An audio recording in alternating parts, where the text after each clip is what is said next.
This story is about a sword that had a soul.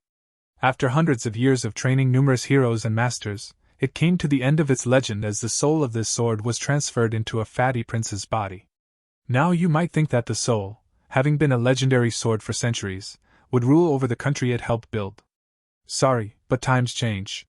The very sword art that he used to slay the white dragon of the legends is now being treated like some trivial training sword technique. Let's dive in to know how this sword became a legend and how its soul is going to cope with the changed times and survive in his country. There was once a sword named Grohorn that had a soul.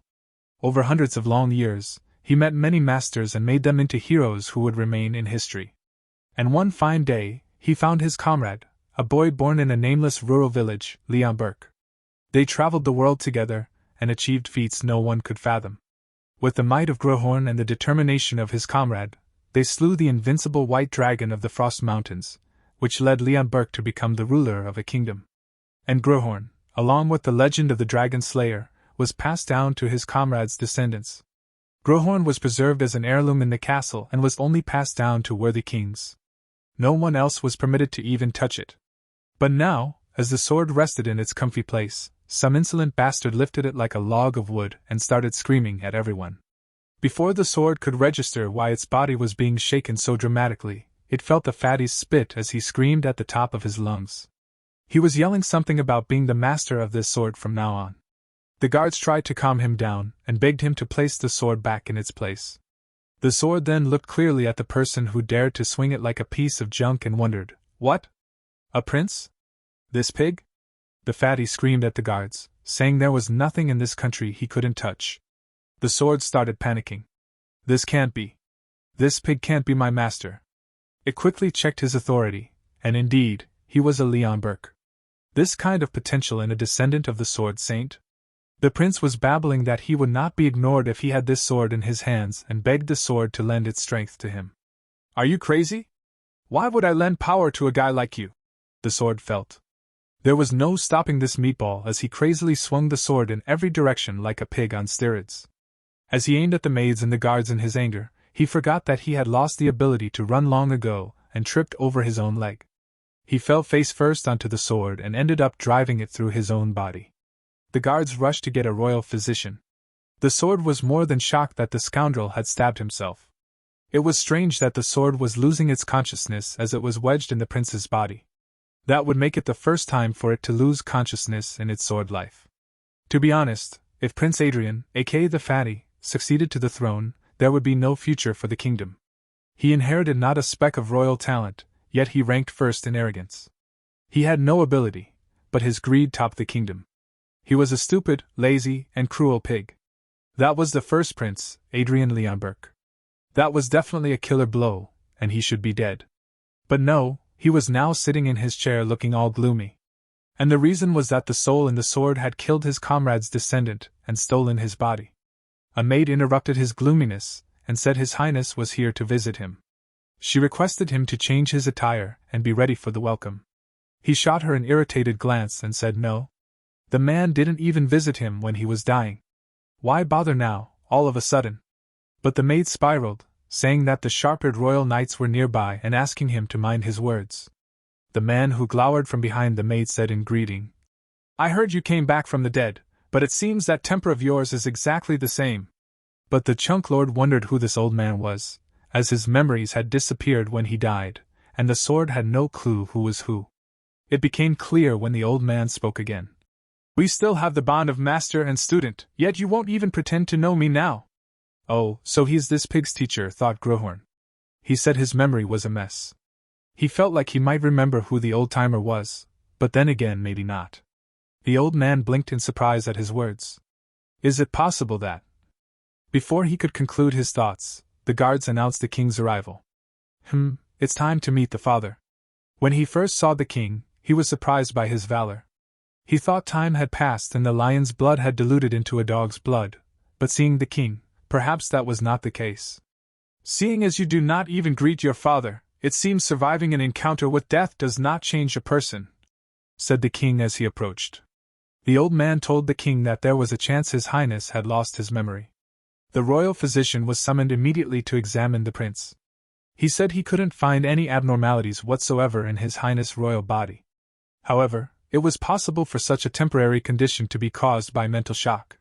As the king examined his son, the chubby guy narrowed his eyes at his father to see if he noticed anything wrong with him. But the king had something else occupying his mind as he said, "How truly convenient. If you say you do not remember now, does that mean everything you have done until now never happened?" The prince was silent.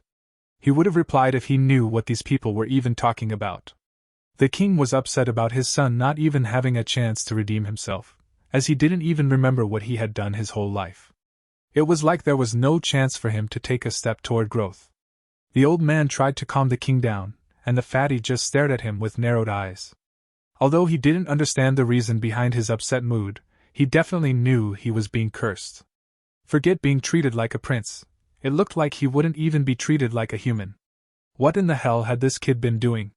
He didn't get a chance to recover from his father before his mother came and started squeezing the fat out of him with her grip. She was so glad to see her son and was trying to soothe him after hearing everything.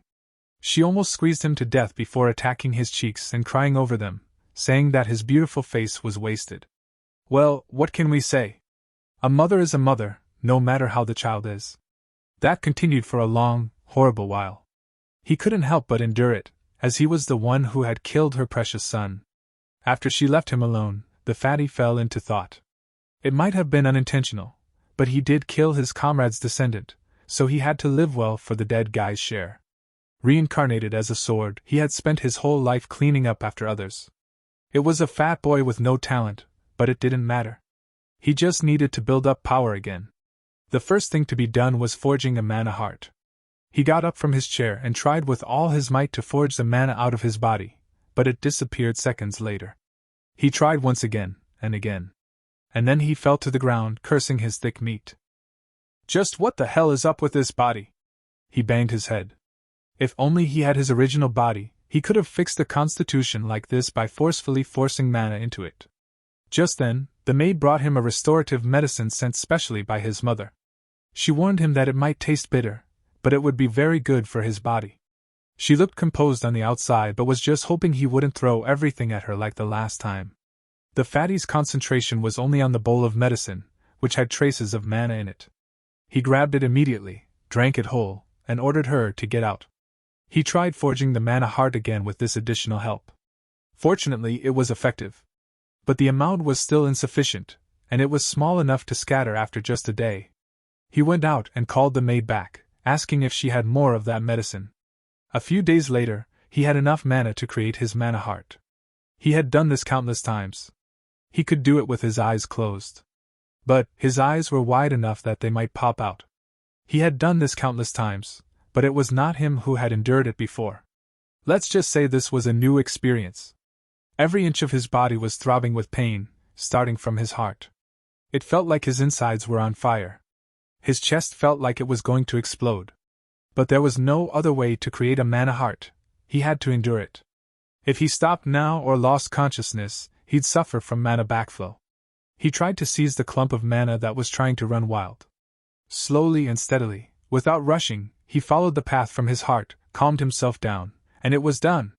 He blushed, as this time it was himself for whom he had made a mana heart, not someone else. And the next moment, a status window appeared. It was identical to the status messages he used to send to his masters when he was a sword. Why was that appearing for him now? Anyway, it showed a message that it was restoring connection to the origin. Then the messages kept changing. Connection restored. Connection status is poor. Connection is extremely unstable. It also showed that most authorities were unavailable.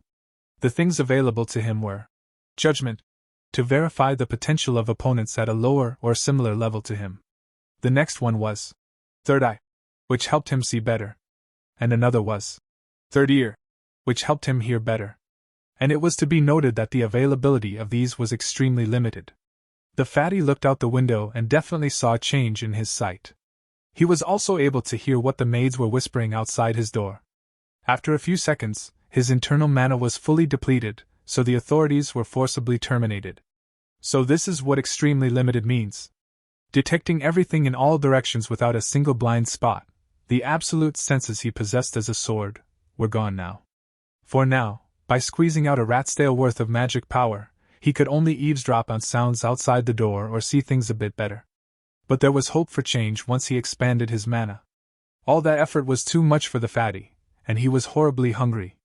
Once he filled his tank full, his mom attacked him again. There was another visitor for them as well, the queen's brother. When she asked if he recognized the man, he looked away annoyingly and said no. They both had a conversation about his memory loss, and the man said to his sister, "You speak as if he lost something important. It wasn't exactly a good past anyway." Just by looking at him, you could say he didn't like the fatty. It looked like he was here because his sister asked him to train the prince.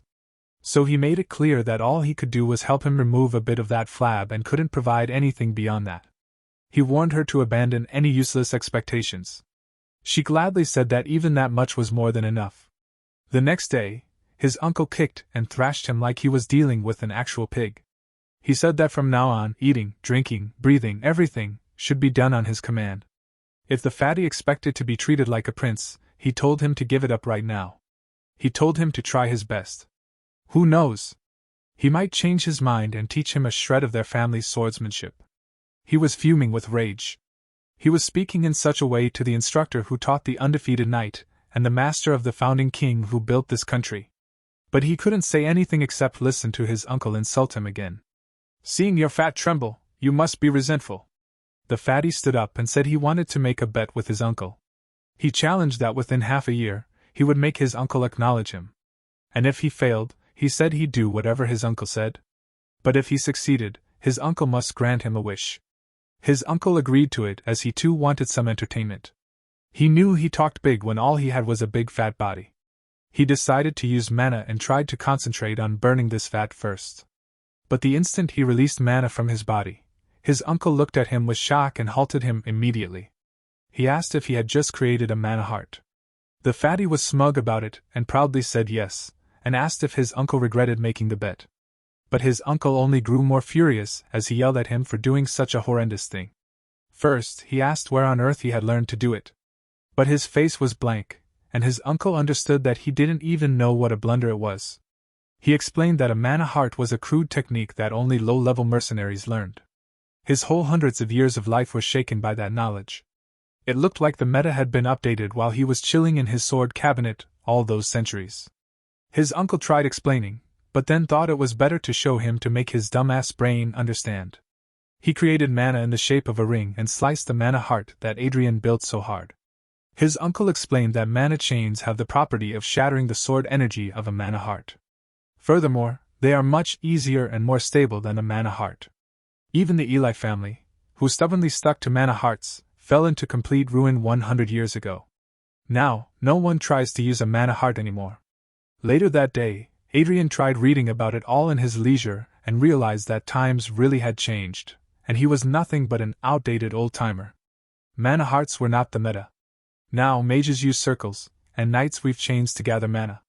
A knight's stage is divided by the number of woven chains: single chain, double chain, triple chain, quad chain, and finally, pentachain. It did actually make sense and was not completely garbage. He read the name of the creator of these chains, Altringen, and racked his brain to remember where he had heard it. It struck him finally. A very long time ago, there was a guy who came to him using strange arts that were neither swordsmanship nor magic. It was the same guy. He wondered where he might be now. At the next training session, his uncle asked if he had read the book he gave him. His uncle said he must have learned what a foolish thing he had done. But Adrian narrowed his eyes and smiled, saying he didn't make a mistake in the slightest. His uncle sighed and asked if he didn't want to admit it, or if he didn't grasp the situation. The fatty summoned a little bit of mana and said not all mana hearts were the same. There was always a difference in class. He asked his uncle if he had ever heard of it. His uncle sighed again and said, "I wondered what nonsense you were spouting. There are occasionally those like you among mercenaries, those who delude themselves into thinking they are some hero from centuries ago. Do you know what happened to all of them? They all fell away, unable to surpass even 2 rings. If you're different from them, try defeating a double-chain knight. Then I will become your guardian, as your mother wishes." But Adrian was not a normal guy and asked if him being his guardian was a good thing for him. He said he was not really sure about it. His uncle was furious now. Did you just question my qualifications as a guardian? I am a Count of the Kingdom and Commander of the Northern Army, Master of the Black Lancers, and one of the 5 silver lions who serve His Majesty. One who has woven 4 rings, a quad-chain knight. Vale Balarhard. That is the name of the man who may stand behind you. The fatty held his ground. I mean, how could he not? He questioned again. Is that sufficient qualification? Before Balarhard could react, the royal guards stopped him with their swords. A short while later, he almost died after that day's training. All he could think of was his uncle's mocking expression if he failed this bet. As he entered his room, the royal physician was already waiting for him. When he asked for what reason, the physician said the queen had sent him to give Adrian healing magic. But the fatty refused any such thing and kicked him out of the room. As if he would let such a thing waste all the hell he went through to change his body. The following day, Adrian had a visitor. His expression was as usual, boring and having no care in the world about who this guy was. His guards told him that this was the 3rd prince, his brother. His brother started small talk, saying he looked better after such a deadly incident, and what a shame it was. Adrian stared at his soul and, at the same time, did not even look at him and said, So, what is it you want to say? Did you just come to pick a fight? A prince must not have anything better to do. That poked a needle into his ego, as the one saying it was a fool foolish enough to stick a sword into his own body. But he stepped away from that topic and said he heard an interesting piece of news about his bet with the Count. Then he proceeded to ask if he would like to be his opponent. After that conversation ended, Adrian wondered why the descendants of his comrade were all a pain in his ass. Adrian's guard informed him that the 3rd prince, Gillian, had been renowned for his talent in swordsmanship since childhood. What? That punk? The fatty asked in surprise. He wove 2 rings together at just 14, so he is certainly quick. As they discussed, the maid approached him with a heap of letters. He picked one up, wondering what all these people had to say now, when they didn't give a damn about this body before. As he read a letter, then the next, and then another, every one of them had the same context, asking if he would like to have them as his opponent. In short, it was a chance to legally beat up that scoundrel. It looked like the fatty had already become an easy target. He told the maid to note down every single name of the guys who sent these letters. Later, during training, his uncle threw a wooden sword at his legs, and the fatty gave a death stare to his uncle. His uncle told him to pick up the sword, as he needed to know at least a shred of swordsmanship if he wanted to win the bet. He didn't want to hear excuses saying he lost because he wasn't even taught the basics. Adrian thought, as he bent to pick up the sword without losing his death stare, he could have just handed it to me nicely. What a personality. That movement made his muscle cramp really hard, and he screamed in pain. His uncle asked if he had not received healing magic. But Adrian was almighty when he said that, as a knight, he should have known that healing magic only restores muscles to their original state. It does not help them grow. His uncle was surprised but walked away, saying he was right, but that wasn't the topic for today. He said he would not show this multiple times and warned him to watch closely, as it was the technique the kingdom's knights learned to build their foundation, the kingdom's training sword. The sword art he displayed was mesmerizing. But Adrian was shocked to his core. He asked, "Just now, did you say it's the sword-style knights learned to build their foundation?" Balarhard looked at him strangely for asking such a question, but answered anyway. "It may lack sharpness since it's a training sword, but it is faithful to the basics, so there is no better style for learning the sword. Considering your talent, it might even be too much for—" He couldn't finish, as Adrian started laughing hysterically. Oh, the meta definitely changed. No matter how much time had passed, Dragon Slayer, the great swordsmanship that beheaded the mad dragon, was being treated like some trivial training sword technique? His uncle didn't understand his reaction but clarified that this alone would be insufficient to win the bet. After mastering the basics, he could beg his mother to hire a different teacher or— Adrian started walking away, saying there would not be any need for that. He said he would not learn any other swordsmanship, because that alone was enough. His uncle was frustrated but just told him to do as he pleased. Adrian hated to admit this drastic change, but it was a natural phenomenon. Because the Dragon Slayer sword his uncle displayed lacked the will to slay dragons. Those who threw away the mana heart and forgot how to imbue will into the sword could not possibly have the eyes to recognize the true value of the Dragon Slayer. As the fatty trained, his uncle stopped his swings with his own sword and told him that power doesn't go into the sword just because he is tensing his arms. He tapped on his fat belly and legs and said he had to channel strength correctly through his whole body to wield the sword.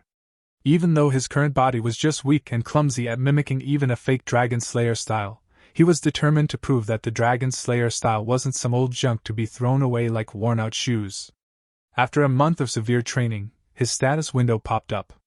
He succeeded in changing his constitution after arduous training, was the message. His morbid obesity had changed to general obesity. His metabolism had become more active due to changes in his constitution. He had become somewhat accustomed to using his body through repetitive training. His traits, like clumsy and mana sensitivity disorder, had disappeared. And with that, the effect of his training would increase significantly from now on. He was able to swing his sword more naturally than a month ago, stronger than yesterday, and stronger than a month ago. It was like Adrian was in some trance and couldn't think outside of his training. He couldn't even listen to someone yelling at him to stop. Only when his sword was cut into two did he realize that he was surrounded by people and that it was raining. It was his uncle who stopped him with force, as Adrian's blood was pooling at his legs from his worn-out hands. The wooden training rod he was training with had splintered away. His uncle yelled at him again. "You stupid fool! Training on a day like this? If that were a real sword, you wouldn't have escaped unscathed." As he looked at his own hands, the status window popped up again. It said he had completely awakened from a state of extreme concentration. However, the body still remembered that extreme sensation. A new trait called hyperfocus was created after that. As he fainted from the severe physical stress, he laughed at himself. "If I focus twice, I might just get struck by lightning and die." His uncle caught him before he cracked his skull open and sighed at the foolish brat. Adrian woke up in his bed. The first thing he realized was that he didn't know the limits of this fat body. As a sword, he had already achieved every accomplishment possible: nameless war hero, sword master, mercenary king, and many more. Gruhorn, a wise advisor and an excellent teacher.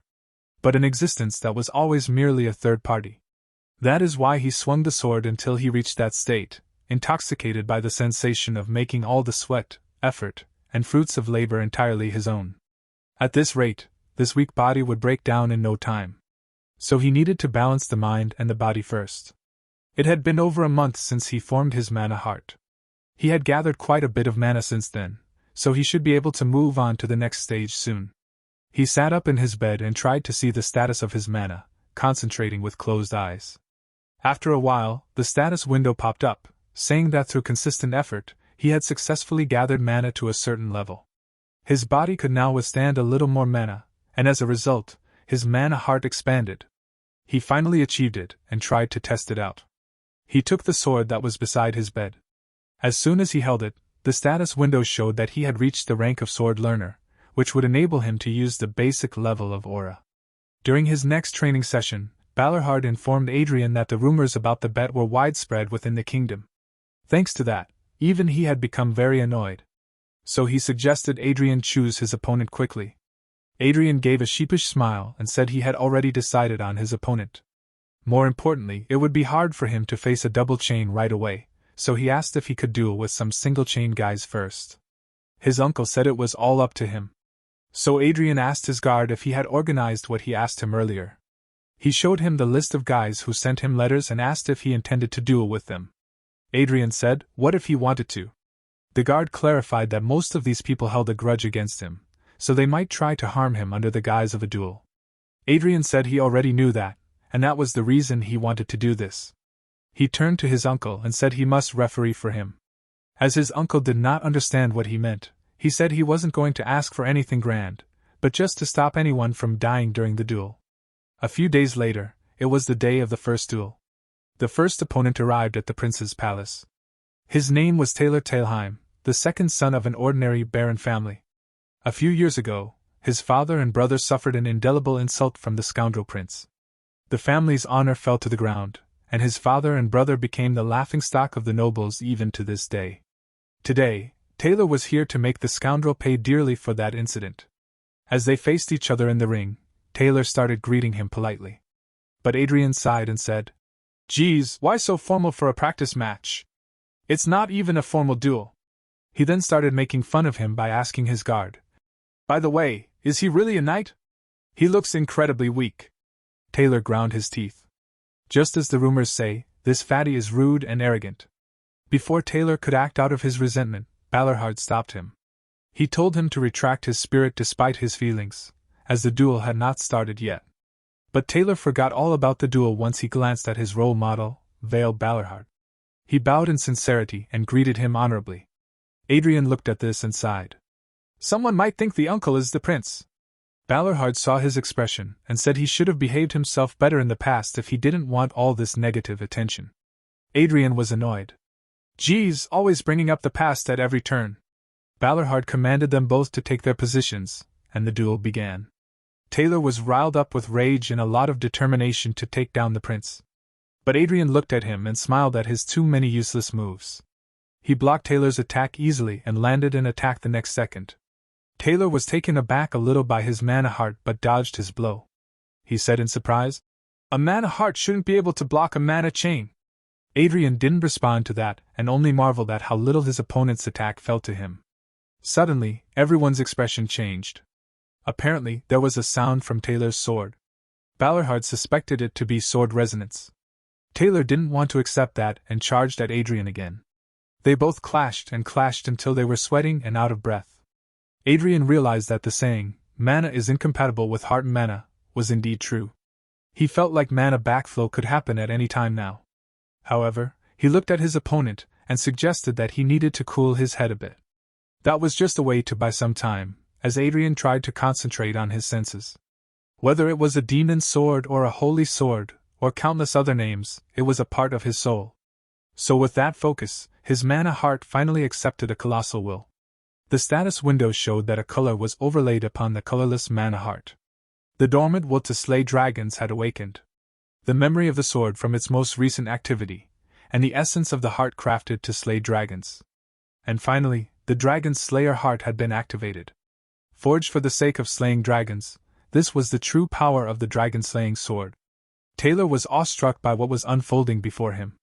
Adrian was surrounded by the dragon slayer aura and looked like he had lost all consciousness, and was acting on pure will as he charged at Taylor. Before the duel began, Adrian asked his uncle for a favor. He said it looked like he was going to kill his opponent today, so he wanted his uncle to stop him before anything terrible happened. And so Balorhard observed the match carefully and stepped in right on time, hurling Adrian from the ring toward the wall at the far end. The wall had a gaping hole from the impact. The royal guards immediately surrounded Balorhard. But Adrian ordered the guards to stand back, as he was the one who had requested this. However, he didn't ask him to knock him down like that. Adrian fainted the next moment after he managed to stand up. Later, in his room, Adrian placed his hand on his heart and seriously thought his mana heart was going to crack. He realized his uncle's power was on a whole other level from a single chain nobody's. And he took a direct hit from that. Fortunately, there didn't seem to be any lasting side effects. Well, everything worked out in the end. Adrian smiled as he finally registered that he had won today. Balorhard asked what he was smiling at. Adrian was surprised to see him there, and asked what brought his uncle all the way here. His uncle didn't respond to that but questioned, "What on earth did you do? What was that unrighteous sword? I never taught you such a sword style." Adrian said he was merely faithful to the essence of the sword. To think he was talking about the essence of the sword when he had not even seen real combat. So the essence of the sword, as you conceive it, is killing intent. While it is flagrant and uncomfortable, it is also the truth, said his uncle. Adrian gave him a sidelong glance and said this was unexpected. He thought his uncle would lecture him about how the path of the sword is the perfection of the sword itself, or something, and drone on in a long rant. His uncle had a faint smile on his face as he said he was a soldier, not a knight. He was one who walked the path of victory rather than the path of righteousness. However, he said Adrian's sword went too far. If his killing intent was excessive, he would fail to distinguish friend from foe. Adrian said he believed in his uncle to fix it. Balorhard noted that he would be observing Adrian. He was going to see if his nephew was consumed by his inner demon, or not. After the 3 days of practice duels ended, Adrian smiled at Taylor and said he did a good job these past 3 days. He had to block a sword with uncontrollable killing intent for 3 whole days, so he really did go through a lot. He would have felt better if he could have at least kicked Adrian's ass once, but he couldn't. Adrian asked the maid to bring something forward and handed it to Taylor. He said he did some terrible things in the past. Though this might not compensate for them, he told him to give it to Taylor's father. It wasn't something extravagant, just some gold and a letter. He turned around and bid him safe travels. Grohorn didn't have any obligation to fix the messes that Fatty Cheeks had made, but still, if you make someone pay, you should pay the price. The scoundrel prince's practice duel became a hot topic in the kingdom. However, even after waiting for days, the news people expected did not come. When the knights who dueled with the prince were asked about how it went and about his behavior, their answers were too good to be true. They were starting to praise the bitch of a prince. So people started saying that they were silenced by the royal family. And the person involved, upon hearing this news, threw a tantrum. Silence my ass. He just kept his mouth shut because he was embarrassed that he lost to him. These nobles really have nothing better to do. They should do something productive with that time. Balerhard gave him a sidelong look and said, You're one to talk. So after the next duel, he thought it fit to scare his opponent into spreading the results of the duel. He expected the rumors to die down now, but it only backfired. Now the people were spreading rumors that the first prince threatened his opponent to fabricate the duel results.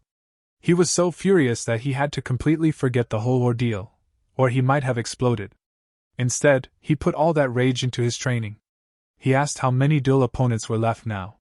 His guard replied that the one coming today was the last one. Adrian thought that apprentice knights were not enough for him anymore. Then the guard informed him. Though the last one is a knight who has properly learned the sword. Someone not satisfied with merely polishing their family's sword arts, but a talent who joined a knighthood to train. Adrian was happy about facing a probationary knight of the Iron Lion Knights, Arwen Kurgain. As she entered, the guards immediately recognized her from the emblem on her armor. Flower of the cliff, thorny rose. The one who broke the hearts of all men. Such a beauty coming all the way up here on her own was a feat in itself. The guards gossiped that the prince had quite the ability. But it would be truly laughable if the prince got humiliated by that woman. Iron Lion Knights. They are renowned as one of the kingdom's top orders in both fame and skill. The probationary knight of this order, Arwen Kurgain, is a promising talent whose official membership has already been confirmed. Adrian asked why such a genius would come seeking a duel with him. The guard said there had been a misunderstanding in the past and refused to elaborate. So Adrian said, Misunderstanding my foot. Knowing me, I probably picked a fight unilaterally. He asked the nearby maid to tell him what exactly he did. She said Fatty harassed her. Grohorn pulled the fatty's hair, calling him a crazy psycho bastard. During some gathering in the past, Adrian tried reaching out to Arwen and asked her to become his personal maid. But she slapped his hand away from her shoulder and declined the offer, saying the knights are not his private property. His fragile ego was hurt, and he started calling her ugly and different names in front of everyone. When he looked at her now, it all sounded like the twisted courtship of a rotten scoundrel, because there's no way anyone would look at her and call her ugly. As she faced him, she greeted the prince with dignity, despite what he did to her. She said he hadn't changed even a bit. He dodged her eyes and whispered that he had changed a lot, to the point where the person inside was completely different. Count Balerhard arrived, and both of them greeted each other. Adrian's uncle told her to be careful, as the prince's sword is quite vicious. Adrian was annoyed and asked where he had sold off his neutrality as an observer. Enough of the chit-chat, now let's start the duel. Arwen was the first to charge, and Adrian looked with admiration at her decent movements. As he blocked her attack with his own, Adrian's mouth was coated in blood. The mana started to backflow, and as a result, he was being completely dragged around by her. So he had to activate the Dragon Slayer's heart earlier than he had planned. Arwen was caught off guard by the sudden change and stepped back for a moment. Even though she was a single-ring knight, she was completely on a different level than the others. However, Adrian was able to analyze her ability, even with his limited authority, which meant that she was below or on par with his strength. And that gave Adrian the boost he needed, and he charged at her. They both clashed for hours until they were beyond their limits. As dusk approached, Balerhard ordered them to stop, and that was the end of the day's match. But Adrian, being cocky as always, said that he was just about to finish her. Arwen was no less, as she said the same. They were both just about to agree to continue the duel, but Balerhard stopped them and brought in the physicians to treat their wounds. After that, the next 2 days were the same. No winner emerged from the duel, no matter how much they clashed. Before they began that day's duel, Adrian wanted to say something. Arwen said that if he was trying to apologize now, he could swallow it, as she would absolutely not accept it. But that was not what he was trying to do. He said since they were fighting so fiercely, there should be a price at the end of it. So he suggested that the loser would grant one wish to the winner. If told to kneel, they kneel, and if told to bow down and apologize, they do it. Arwen was silent for a moment, but the guards tried to stop him from saying such things as the prince. But Adrian scoffed them off, saying outsiders should stay out of it. Also, why were there so many spectators today? Arwen said that although she is but a mere apprentice, she is also a member of the knights loyal to the Leon Burke royal family. So she could not dare commit such disrespect against the prince. However, if it is within what Adrian permits, she supposed she might be entitled to receive the prize of the bet. So after agreeing on it, the duel began again. After the first clash from Arwen, Adrian activated his dragon slayer's heart, and overwhelmed her from the beginning. She was surprised at the speed with which he was attacking. Just yesterday, he was not this fast. She wondered, was he hiding his true strength? Even so, she engaged in battle with him for quite a long time. But in the end, she couldn't keep up with his ever-growing speed and ended up with her sword broken into 2 pieces. Adrian stood in front of Arwen, who fell to the ground in shock, and said he won. So now he had the right to wish for anything from her. Adrian smiled and said, "I want you." The present royal guard of the first prince was appointed recently after the sword incident. So the prince was completely different to him, contrary to the rumors. He never threw tantrums at the drop of a hat like the rumors suggested. He also witnessed him working hard every single day. But now, at this moment, as he said he wanted Arwen, he started questioning his own judgment. Even Arwen had the same feeling. She was outraged and asked if that was truly what he wanted. But these people were too quick to judge him. Who can blame them when Fatty dedicated his whole life to ruining his image? However, Adrian said she was merely an ordinary apprentice knight who could not even defeat a scoundrel prince. So what he wanted was the potential and future of the knight named Arwen Kurgain. He said, "I need a knight who follows me. Not a knight who guards me through royal decree, but a knight who belongs only to me." And as he analyzed her status, it showed promising potential. So he said she had quite a talent for the sword and therefore asked her to become his knight. To Arwen, this had been her life goal. She had become a knight, as she had always dreamed, through hard work. But she was never treated like one. She was always recognized for her looks and was never treated as a knight. So she worked twice as hard as everyone else. Even after defeating every fellow apprentice member, and showing such results, she still could not become a full knight. But now, when the most scandalous bastard was asking her to be the knight she had lived for, she couldn't shake off the hesitation. So before she swore her loyalty, she asked Fatty to treat her like a true knight, and not merely a woman. If he promised that one thing, she said she was ready to do as the prince wished. Adrian smiled and agreed to her condition. Arwen bowed to her lord and swore a lifetime of loyalty.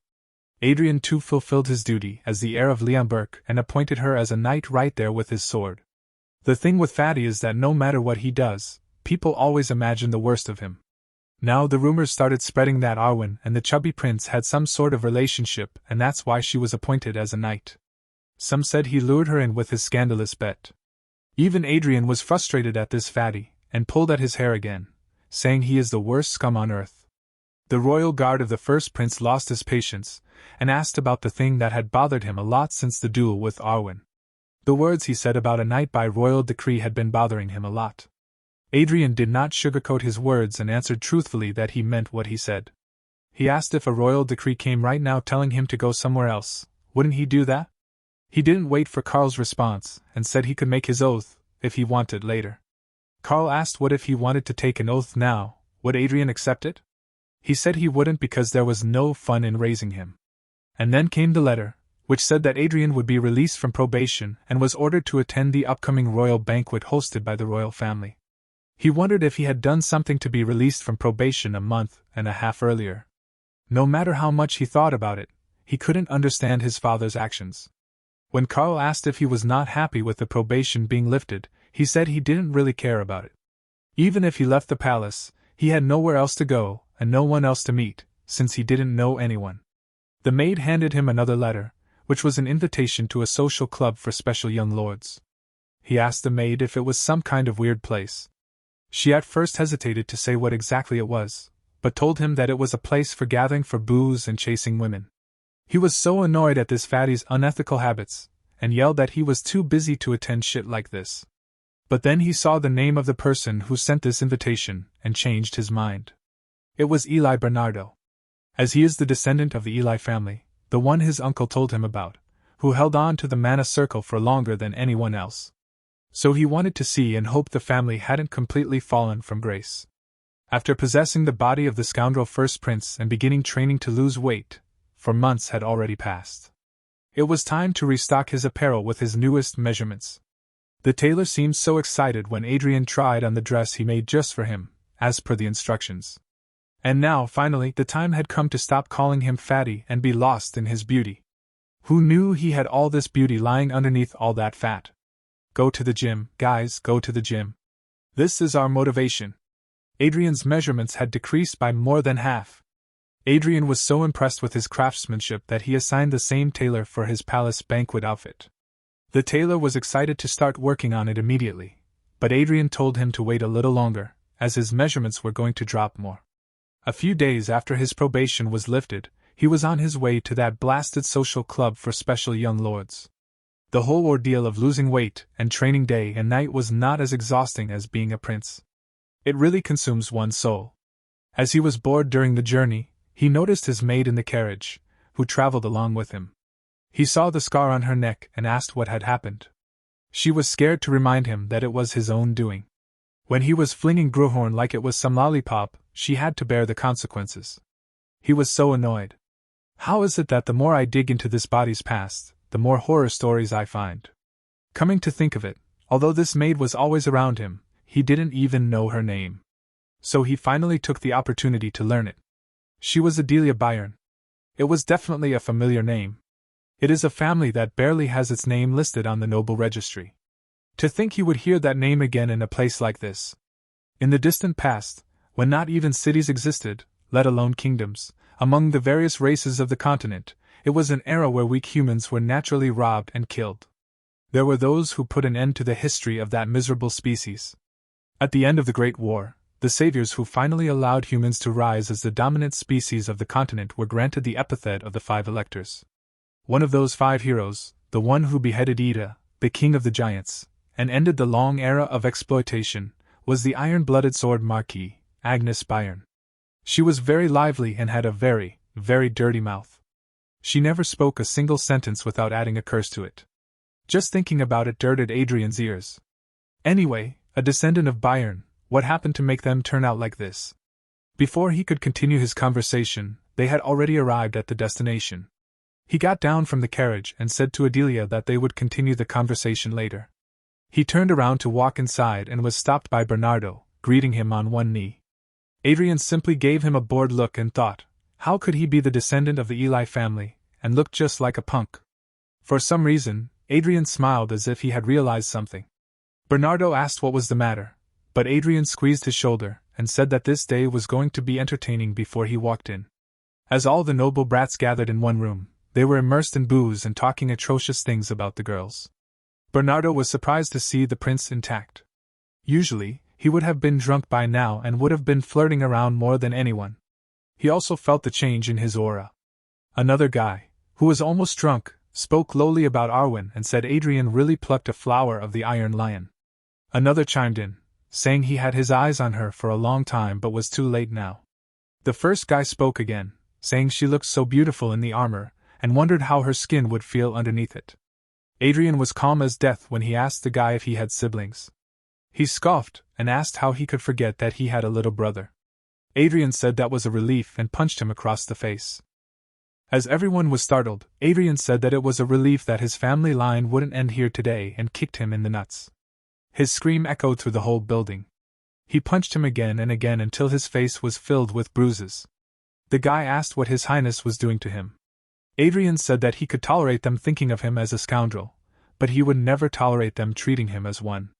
Yeah, no one understood that logic, so Adrian said it meant the guy needed to get more hits, whatever he meant. After thrashing him to his heart's content, Adrian ordered Eli Bernardo to call his royal guards. Before they arrived, he asked all the ladies in the room to leave. Such a Sanji vibe. Taking this as his chance, one of the guys started to leave the room, but Adrian said he had only said ladies. So he was free to leave, but only as a lady. When the royal guard arrived, Adrian said none of them had even formally knelt before a prince, nor did they show any respect. They mocked me to my face and insulted my knight. He asked Carl what charges would be applied in this case. Looking down on Adrian was considered an insult to royalty. And since they challenged the authority of the royal family, this was tantamount to treason. He asked Adrian to just give the order on who they should force to kneel. Adrian said everyone, with a smile. His actions with the other nobles led him to face his father's wrath. He yelled at him for stirring up mischief the moment his probation was lifted. He was also furious that Adrian charged them all with every grand excuse he could find. The king worried that since Adrian invoked the authority of the royal family, they must be punished severely. But with 14 families involved, they could not simply ignore the backlash. Adrian smiled at his father and asked if he was worried about the backlash. He said they were outcasts even within their own families. They were irredeemable trash that only tarnished their family's reputation by being kept around. So he suggested the king send a letter. The king feigned ignorance and asked to whom it should be addressed. Adrian replied with such cockiness. You keep asking when you already know. Aren't there people who can handle the internal noise of each family better than anyone else?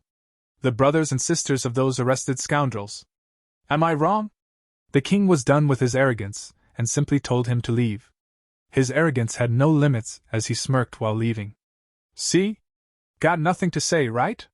Adelia was trembling as Adrian approached her. He kept assuring her that he was not going to hurt her. This scoundrel must have tormented her a lot, seeing her reaction. But this was really important. Even the direct descendants didn't know about Bayern at all. The history of glory was erased, but still, here she stood with such unrivaled traits. Under her analytics it showed, butcher, goes crazy when seeing blood. War maniac, a madwoman obsessed with battle. And at the same time, she had a fragile heart, and was skilled at taking care of others. The most important of all was the slave mentality, dependent and passive personality. He wondered if it was really okay for him to unleash this madness on the world. But there was no other way, he had to try. It's an S-rank talent, after all. And there also happened to be a trait he could exploit, a trait where one feels great joy in the existence of a master they serve with their heart. So he asked Adelia to swear loyalty to him. She was shocked to hear something so out of line for someone like her. He said he was asking her to become his knight. He told her to swear it right here and right now. She fell to her knees and said that it was not something this humble girl could handle. But he said he would take responsibility for her family if she swore her loyalty to him. She didn't need anything more than that, so she immediately agreed to his condition. Adrian also said that he would bring them to the capital so that she could meet them whenever she wanted. And with that, she swore her loyalty to Adrian on the spot and dedicated her life to him. He placed his hand on her head as a sweet gesture, but wondered if this choice was right. And the rumors started again. Now people said that he was building a harem under the guise of personal knights. He was so annoyed. Since when was everyone interested in me? I only took in one personal knight, yet from the moment he woke up, everyone has something to say. And his father was also eating his ears off with all the nagging. Even his uncle, who was least bothered by him, started showing disappointment. And when the guard came to announce his mother's arrival, he lost his composure. How many freaking people will give me an earful today? His mother walked in and said the same thing as everyone. She thought he had turned over a new leaf, but it seemed like he intended to return to his old ways. But she also believed it would all work out well. Once a spouse was chosen and he settled down, he would surely stop wandering. She told him to trust his mother, as she would find the most suitable spouse for him, and then walked away. It was time for lessons with Adelia. She asked Adrian if she could also gain mana. He said yes, and also a very special kind at that. Though the world had completely forgotten the sword Marquis, he hadn't forgotten a single thing: the footsteps she left behind, the sword that danced at her fingertips, and the magnificent beating of her heart itself. And he successfully imprinted mana into Adelia's body, and it settled within her perfectly. And without any pain, a mana heart was created. He said what she had just performed was a method for forging a mana heart. And from now on, he told her to practice it on her own whenever she had time. Until then, Adrian tried his best to contain the pain within himself. But his body gave out. Just by creating one mana heart, this was the state of a human body. He said he was just tired and told her to leave. But instead of walking out, Adelia just stared at Adrian, and he asked why she was looking at him like that. She bowed her upper body fiercely, and said she would be loyal to him her whole life. A few days later, the royal guard informed him about Bernardo, that he was being held by the royal guard as a witness to the recent disturbance. It seemed no one was allowed to see him until the trial began. Adrian was annoyed and asked if he needed to attend this trial, or something. But Carl said the royals did not stand trial. He was relieved at that. He looked at Delia, who was cleaning a vase, and asked about her mana heart stabilization. She said it was stable now. So he told her to change her dress, as she would be joining him in training from today. As she stared at him with admiration, he narrowed his eyes and told her to put that rag down, as she was a knight now. As they warmed up in the training ground, Ballarhard approached Adrian and asked what he thought he was doing. He said, "Can't you tell? I'm warming up." He meant that girl. He sighed and said, as a matter of fact, "Didn't you hear the rumors? I'm making her a knight."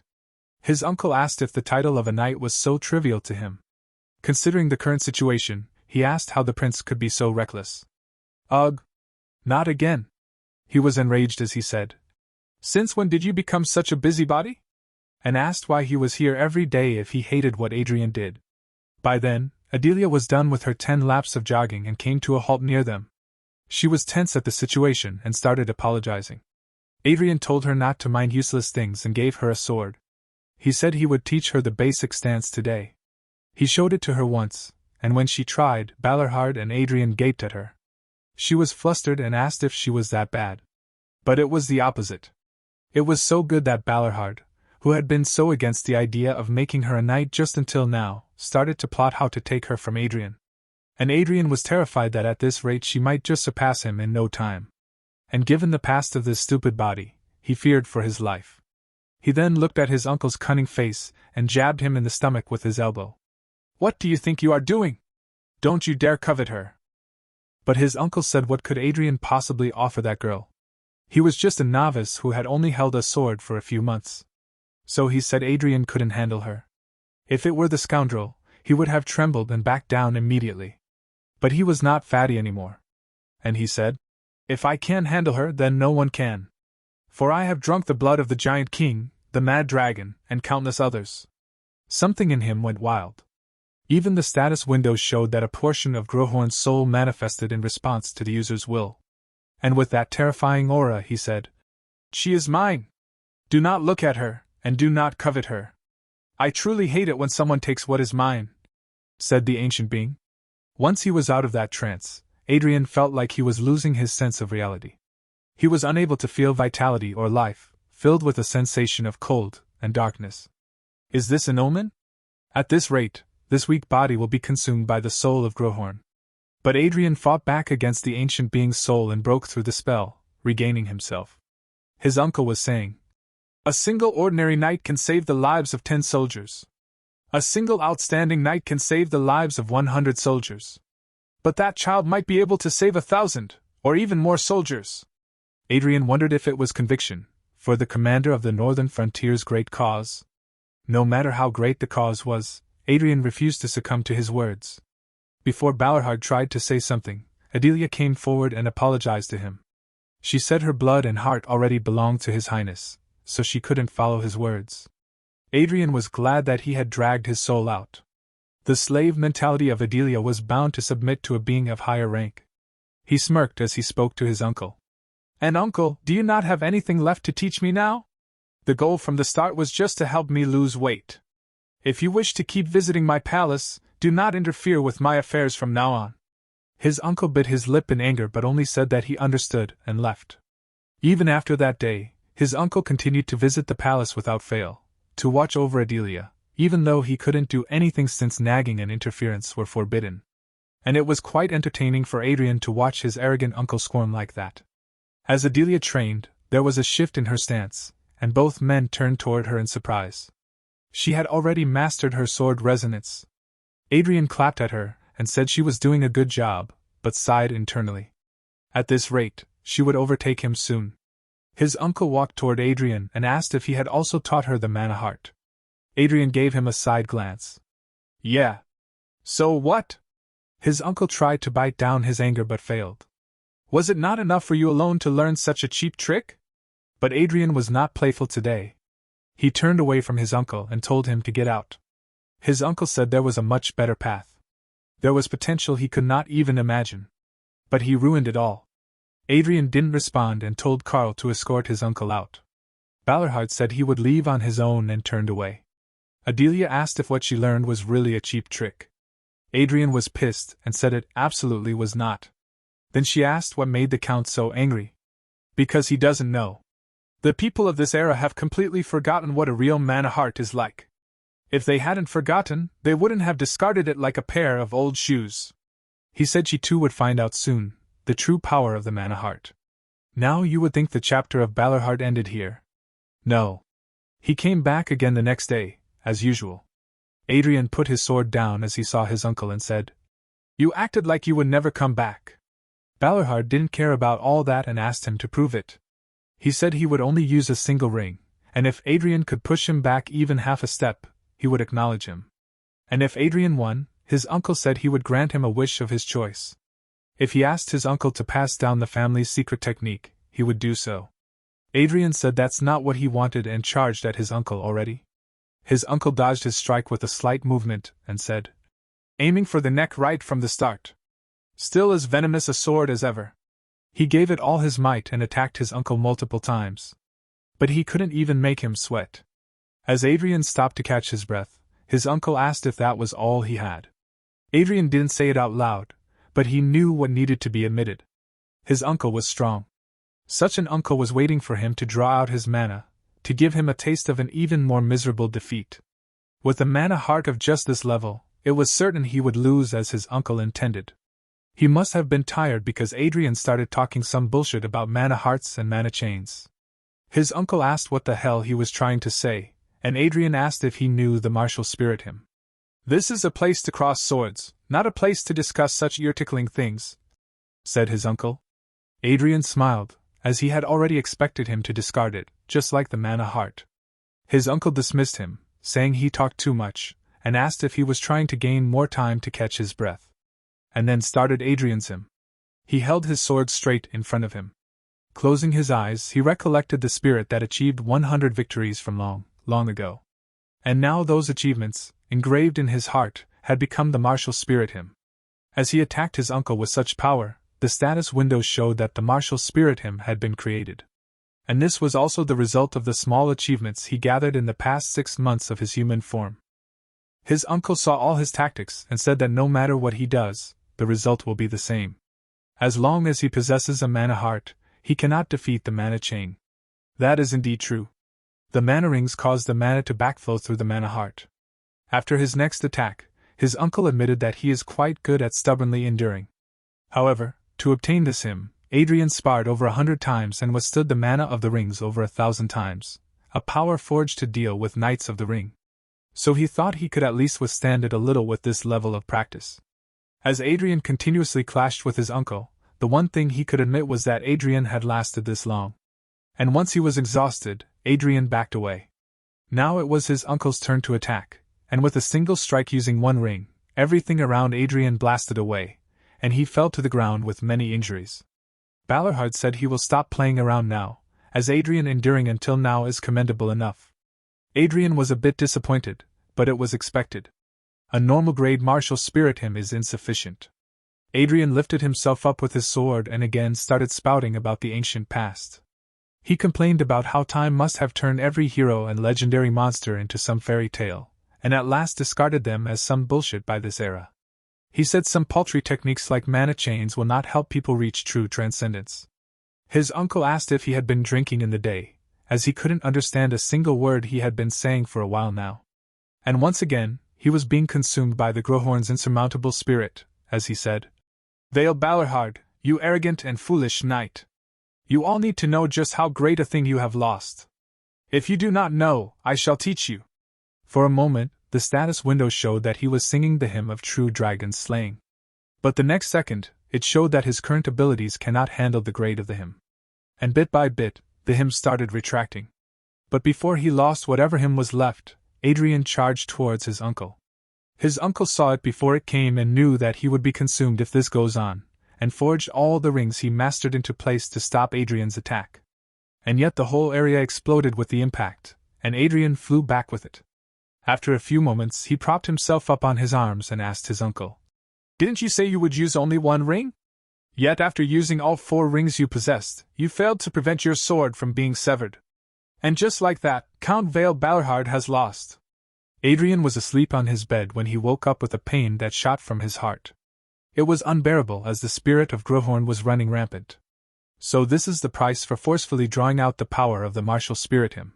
Since this has turned into a myth with the passing of time, his body became a wreck. But after the pain subsided, Adrian's face was laced with a smile, as this was his first time weaving a martial spirit for himself.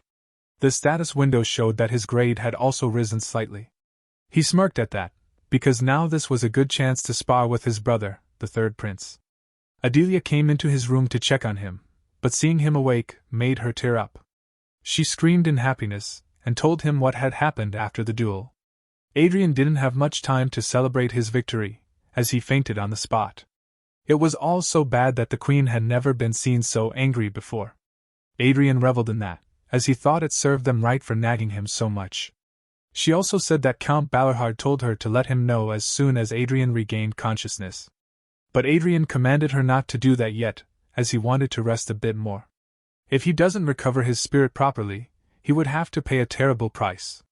Reality and memories of the past will mix into a chaotic mess, and at some point, the boundary of reality will completely collapse. Eventually becoming a madman, he would endlessly reenact moments of his martial spirit within a severed world. He clearly didn't want to be trapped in the sword's memories again after becoming a human. Once he rested to his heart's content, he started teaching Adelin about her ancestor. He said Adelin should be able to inherit the martial spirit her ancestor left behind. Of course, she needs to grow much more before that happens. So he asked a curious question. "What do you want to do by learning the sword?" Adelia was hesitant at first, as she couldn't form her feelings into words. Adrian said if she couldn't think about it, she could tell him later. But that was not the case. She most definitely knew what she wanted. After struggling a bit, she blurted out the words. "If I could truly become a knight, I will become your highness' sword." Every martial hymn starts with a heartfelt oath. Adrian remembered this as her confession erupted mana around her. She said with all her heart that she wanted to live for her highness her entire life. As she said she would dedicate everything to him, the mana started seeping into Adrian, as her feelings enabled her to dedicate the hymn of submission to her master. And sometimes a martial spirit hymn influences others as well. And that is what was happening with Adrian, as a new hymn, the hymn of domination, was created in his heart. And that tied both their souls together. He just wanted to train her because of her bloodline, but to receive such unexpected help was truly a surprise for him as well. With a smile, Adrian thanked her with his whole heart. A few days later, his mother was in his chambers again to nag. He narrowed his gaze at her as she inquired about his health. It was easier to deal with those who hated this body, but his mother, who cherished the original owner of this body, was hard to face. She started tearing up as she asked if Ian, Adrian's nickname, hated his uncle. He said no, he didn't have any bad feelings. She told him not to resent her brother, as he only had a good heart for his nephew. He kept saying that he didn't hate him, as he had already landed a blow on him that day. Since all his pride and truths were denied, it must be hard for him to endure.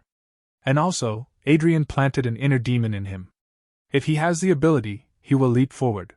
But if he cannot overcome it, he will lose even that precious martial prowess of his.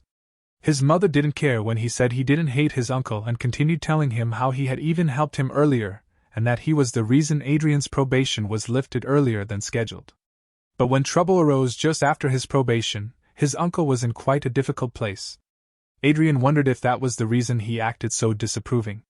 But the real question is, why would that man help him? Adrian absolutely refused to study with the old scholar Niccolò Marchiadel.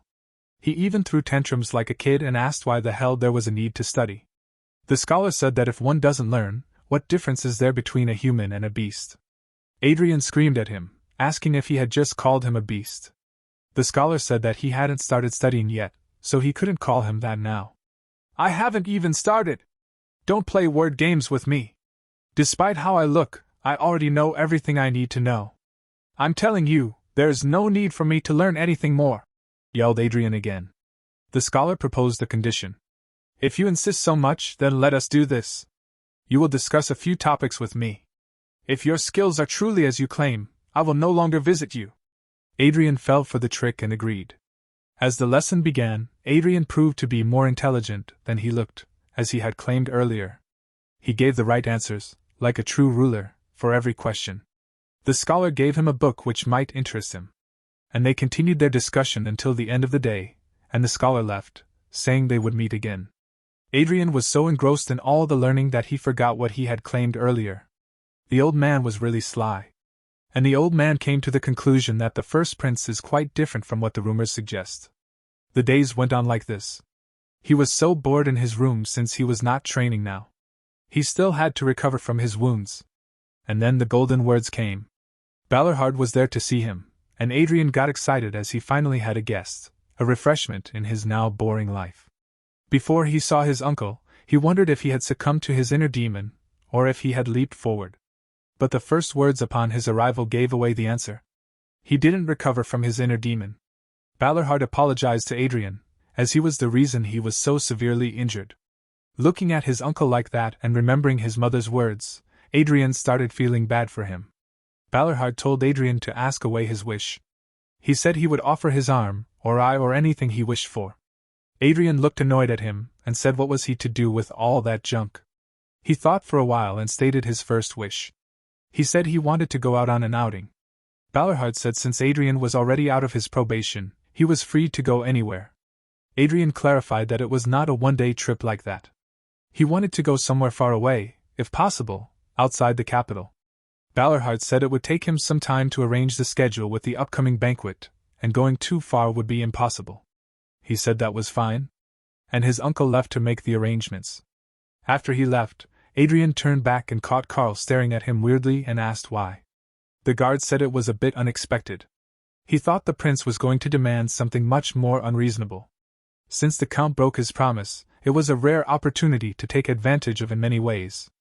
But Adrian drifted into thought, and said seeing that stubborn old man acting like that made him feel bad for his uncle.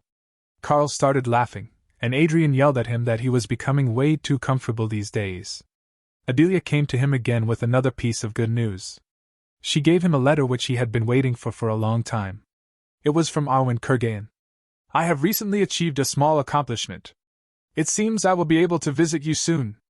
I hope you remain in good health until that day. Just the right news at the right time. About 5 days later, his uncle sent him the welcome news, and 2 days after that, the day of departure arrived. Adrian was as excited as a kid on his first picnic. He asked where they were going so many times that Balerhard was getting annoyed and told him to sit back, and only then would he explain. Ellen County. It is the royal court's greatest production site for weaponry. There are iron mines within the territory supplying high-quality iron, and a guild of artisan smiths to refine it. It is no exaggeration to say that more than half the weapons supplied to the royal family come from Ellen. It was a perfect place for Adrian. His cultivation had improved a lot, so it was about time he found a sword of his own. Originally, he planned to just pick up a decent sword from the royal armory, but the guard said he could not be allowed any weapon, as it was a royal decree. Considering Fatty's track record, it was only natural. Anyway, it meant that if he wanted a proper weapon, he had to get it outside the royal palace. Balerhard was surprisingly thoughtful for arranging this trip, despite how he looks. His uncle told him to shut his window and remain inside, as he was distracting everyone. But Adrian refused to do so. And so, the journey of 20 days had just begun. This journey involves a brief stop at Ellen County, a 3-day distance from the capital. Then they will visit Iron Lion Castle, another 2 days away, where they will rest for the journey before returning to the capital. And currently, Adrian is stuck in a carriage for 3 whole days without moving. The person sitting opposite him was no fun at all. Since he has a lot of time, he decided to check his mana heart. As a side effect of using the hymn of true dragon slaying, his heart is completely empty. But it's about time he refilled it. The rattling vibration of the carriage, the slightly cold breeze passing by, the voices of the knights heard from outside, gathering the specks of mana hidden in between, Adrian tried to fill his empty heart. But when he focused, he felt the mana in his heart already bigger than it had ever been. As he attempted an extraordinary feat beyond his capacity and glimpsed a fragment of that colossal will, it reflected in his body. And as a result, his mana heart has expanded. Due to the expanded mana heart, the status window showed that his physical constitution has also changed significantly. His body is now able to endure much more mana. He has reached the stage of sword expert from sword learner.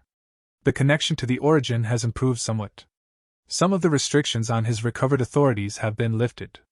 And authorities like third eye and third ear have significantly improved. He started dancing and acting like a child at this revelation. Adelia was kind of concerned at his feats, but just stared in awe. They finally reached Ellen County and were received by Edgar and Torrance of the Ellen family. Since they came from a long journey, he was guided to his room immediately. As it was said that this county was a weapon production site, the mansion proved it, with its halls filled with all sorts of weapons. However, they are just low-grade items that are merely flashy and useless in actual combat.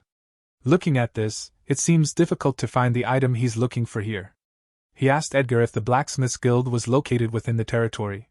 When he said yes, Adrian said he wanted to take a look at it. So Edgar escorted him to the blacksmiths. On their way, he kept saying how the blacksmiths might seem rough and ignore nobles when they are disturbed during work. Adrian was not at all interested in all that, and just endured it until he reached the location. But when he reached, his eyes widened at their workshop. As Edgar warned him about the heat, Adrian was no longer here. All he could hear was the hiss of the sword burning and the blacksmiths hammering the iron. But among them, a single sound, an exceptionally clear one, dragged him toward it. And that reminded him of the first memory he ever remembered. Adelia's hand on his face was what brought him back from that lost past. He was still fazed by the feeling when the workers gathered and offered their greetings. Edgar said that the old man, to whom Adrian was drawn, was Zaxxon, the one in charge of this guild. As Adrian watched him, another worker yelled at Zaxxon, telling him to bow to His Highness. But Adrian grabbed the worker's mouth in so much rage and said he was too loud. Adrian observed the workers, who were not very comfortable standing there. He understood that they were dragged here against their will. So he told them to return to their work if they didn't want their iron to cool. And Adrian continued watching the old man, who was completely engrossed in his work and couldn't understand the sensation he was feeling right now. After a while, they were out of the guild, and Edgar started explaining. For whatever reason, he has been repeating the process of forging swords and melting them down for the past 6 months. Adrian asked if they were failures. But Edgar sighed and said no one knows.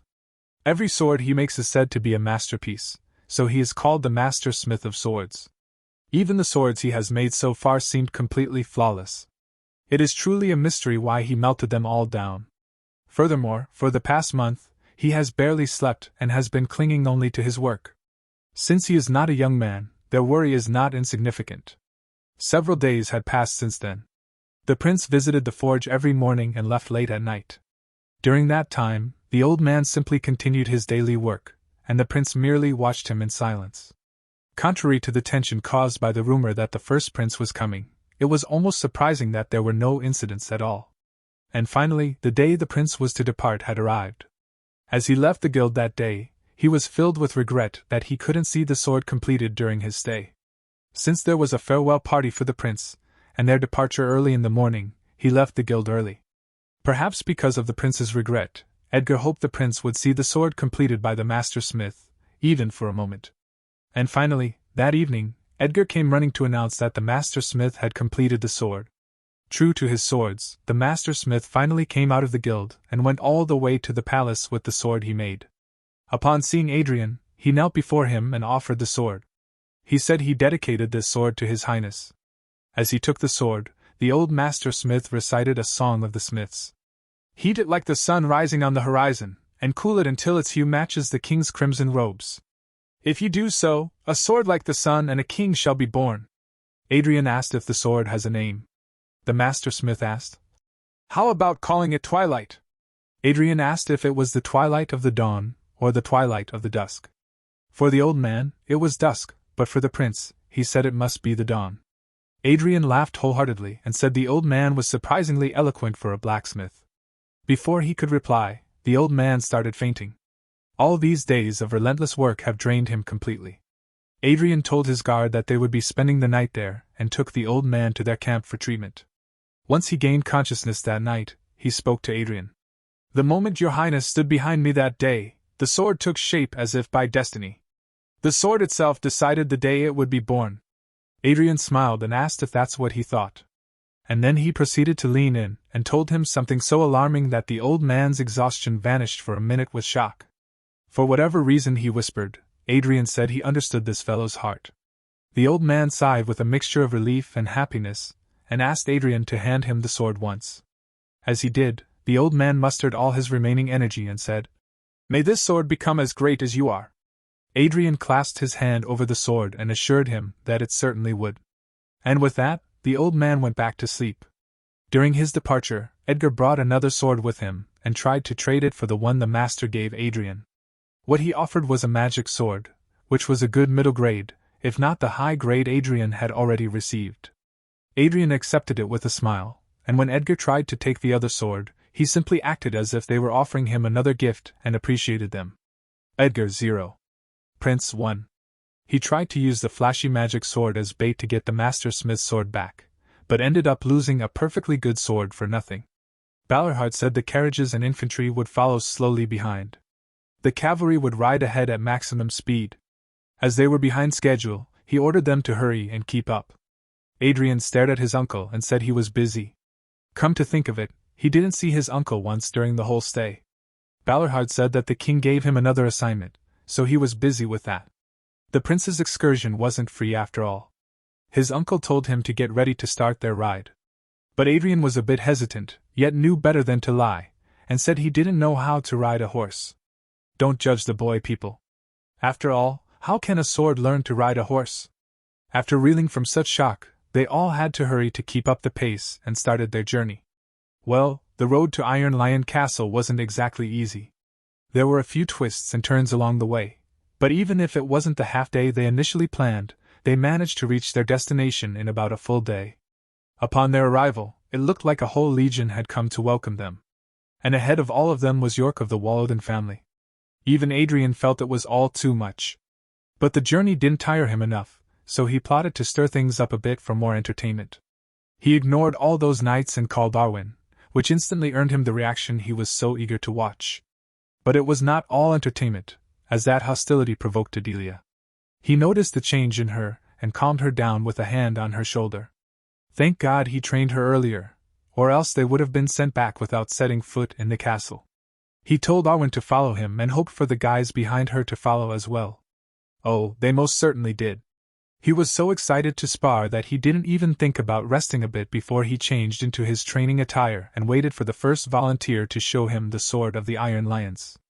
No one came forward, so he said if his position burdened them, he would stake the Leonberg name and that he would not hold anyone responsible for the outcome of the spar. Even after that, no one came forward. So Adrian tried to rile them up by hitting at their ego. Is there still no one? For the renowned Iron Lions to be so faint-hearted. It seems the title kingdom's best is simply a bluff. And then one came forward. Dale of the Denant family. Hey! Dale, whatever are you doing here? If you want to know who I'm talking about, go watch one of our popular videos. Dale said though he is far too lacking to represent the swords of the Iron Lions, he requested to spar with Adrian. Adrian said there was no need for permission, as he was the one asking. Dale charged at Adrian with all he had and got smacked in the first shot. Then came Paul Raheim, who ended up the same way. And just like that, Adrian took down 3 more guys without even sweating. Adrian really wanted to face those official knights, but they were too slow. Adrian then called Arwen and said that she would be coming with them when he returns. She agreed with a smile. And immediately someone fell for that trick. It's so funny that it is too easy to prick these knights. A guy came forward and said that since Adrian likes to wager, he wanted to place a bet. Adrian didn't even have to listen to it and denied it immediately, saying Arwen was not a tournament prize. But he proposed to bet something else. He pulled out the magic sword he received from Edgar, and said he would give him this sword if he wins. Arwen started to object, saying it was better to lose her than the precious sword. But Adrian said she is 1,000 times more precious than a sword, as the value of a sword master cannot be compared to a mere sword. Even the other guy bet on his precious sword. The guy, Dunham of the Fahrenheit family, on the verge of achieving a triple chain, tried to speak up, but Adrian said, "So you are saying you're still a double chain?" He was so annoyed but said what he planned to say. He just offered his precious sword, which was the 17th sword made by the master smith. Adrian pulled out his sword and said it was also made by the master smith, and this is the 100th sword. Dunham said he did not hear the rumors about the master making a 100th sword. But that was expected, because it was his final work, completed just a few days ago. Dunham was so frustrated at the prince. "I'm guessing the reason was Arwen." So as they started the spar, he said, "Although your highness walks a misguided path of the sword, I could recognize the ceaseless effort imbued in that path. To show a small token of respect for that, I will do my utmost in this spar." Adrian smiled at the words. Misguided path. How insignificant. It was not a position to call his own from the start. And respect directed at him is enough if it comes from his people. Before he began, he told Adelia to watch closely, as this was the same path she must walk from now on. She looked at him with utmost respect and abided by his wish. During this time, Balerhard was having tea with York and discussing his recent visits to Iron Lion Castle. This was the 4th time he had come here with one of the princes. The 4th prince has no interest in the throne, so he likely won't come, and the 3rd and 5th princes visited while the 1st prince was on probation. Even the 2nd prince stopped by a short while ago. No matter how poor his reputation might have been, it is undeniable that the 1st prince was the legitimate heir of the kingdom. For things to have reached this point, York blamed Balerhard. According to York, if he, the commander of the 3rd Legion, had supported the 1st prince even a little, his highness would not have become so isolated. So he asked why Balerhard was acting like his guardian only now, after all this time. Balerhard lowered his head, and whatever York was saying was true. He had certainly cast his nephew aside once, a man who would have been not just an incompetent ruler, but a tyrant. That was his nephew. One day, when he scolded him for being intoxicated by some wicked poison, he charged at his own uncle with a sword. A hopeless scoundrel. When he returned to the north in such disappointment, his nephew sent him poisoned wine, shamelessly calling it a gift, and enclosing a letter with it. As he burned away that cheap poison, procured from who knows where, with his mana, he burned away what little familial affection remained along with it.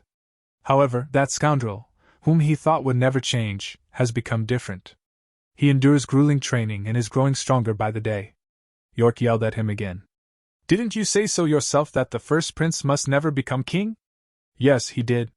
But the boy he is now is a completely different person from the past." So Balerhard begged York to give him one chance, at least so that he may stand at the same starting line as the other princes. York simply couldn't understand whether it was he who changed or the prince.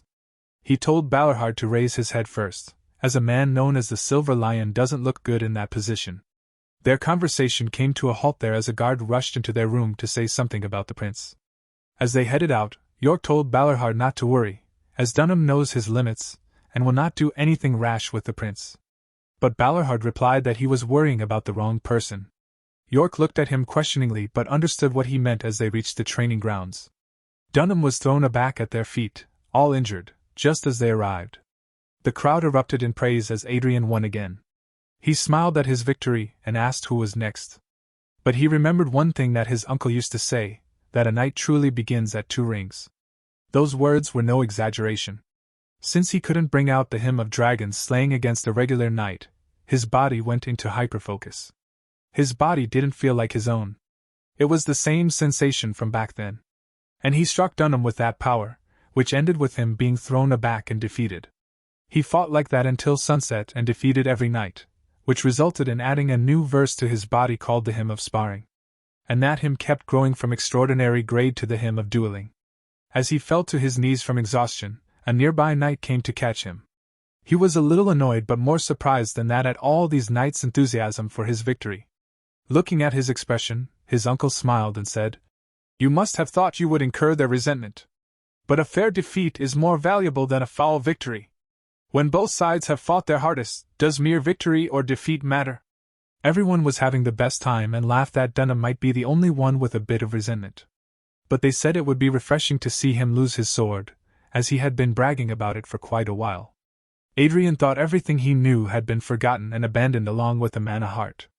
But it seems there was at least one thing that hasn't changed. being gracious in defeat and revering the strong. The spirit of the knights. Before leaving with Arwen, he greeted York and told him to keep what happened in the castle a secret because he wanted to mess with a certain someone.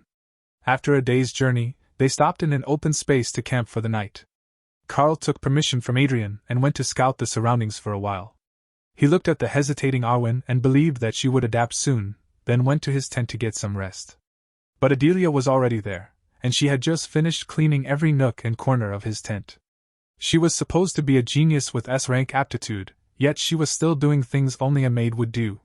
He didn't really have the energy to scold her, and went directly to his bed. She looked at his expression and asked if he was displeased with something, but he just dismissed her for now. As he lay there, he couldn't help but think about how the Iron Lion Knights were different from what he had thought they would be. When he used authority judgment, the majority of regular knights did not possess swordsmanship talent surpassing B grade. In the past, these were people who would have barely reached intermediate sword expert level even after a lifetime of grueling training, ordinary people who would have faded away in vain. Yet such people had reached a realm equivalent to a sword expert in their mere 20s or 30s. The caliber possessed by superhumans had declined beyond comparison. That was precisely because of the mana chain. His uncle was a figure who could have aimed for transcendence in the past. That was why he was so displeased that he had thrown away that possibility. As he did not know much about this era anymore, Adrian decided to learn again from the beginning.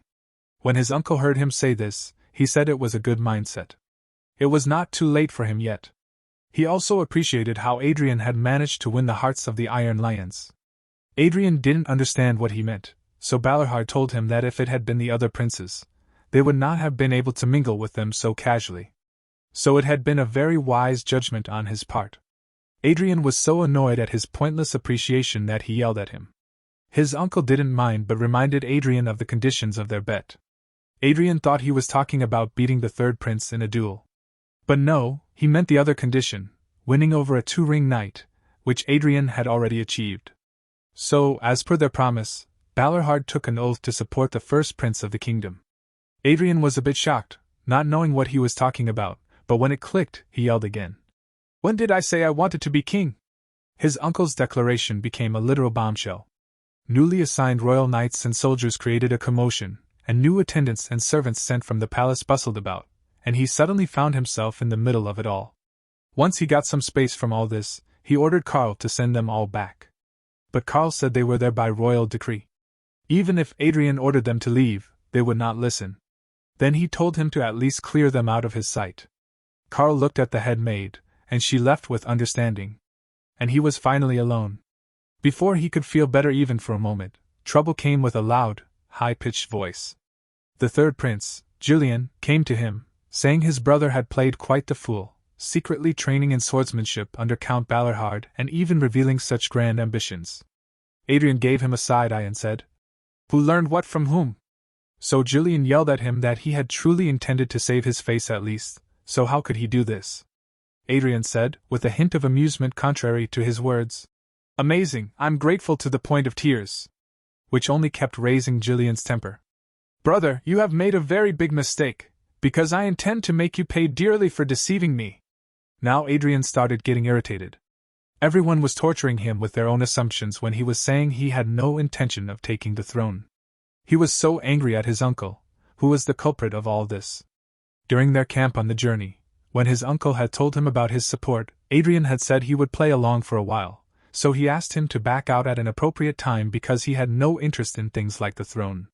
When Adrian asked why he had started things without consulting him, his uncle asked if Adrian was worried about Balarhard, a shield that protected the kingdom from the monsters of the northern mountains. So he said that as long as the royal family and nobles did not forget the harshness of winter, nothing bad would happen to the Balarhard family. He also told him that it was only a matter of time before he became king and asked if he didn't know the fate of the firstborn who failed to succeed to the throne. Things would not change just because he kept crouching down. If Adrian needed time, his uncle said he could take as much as he wanted.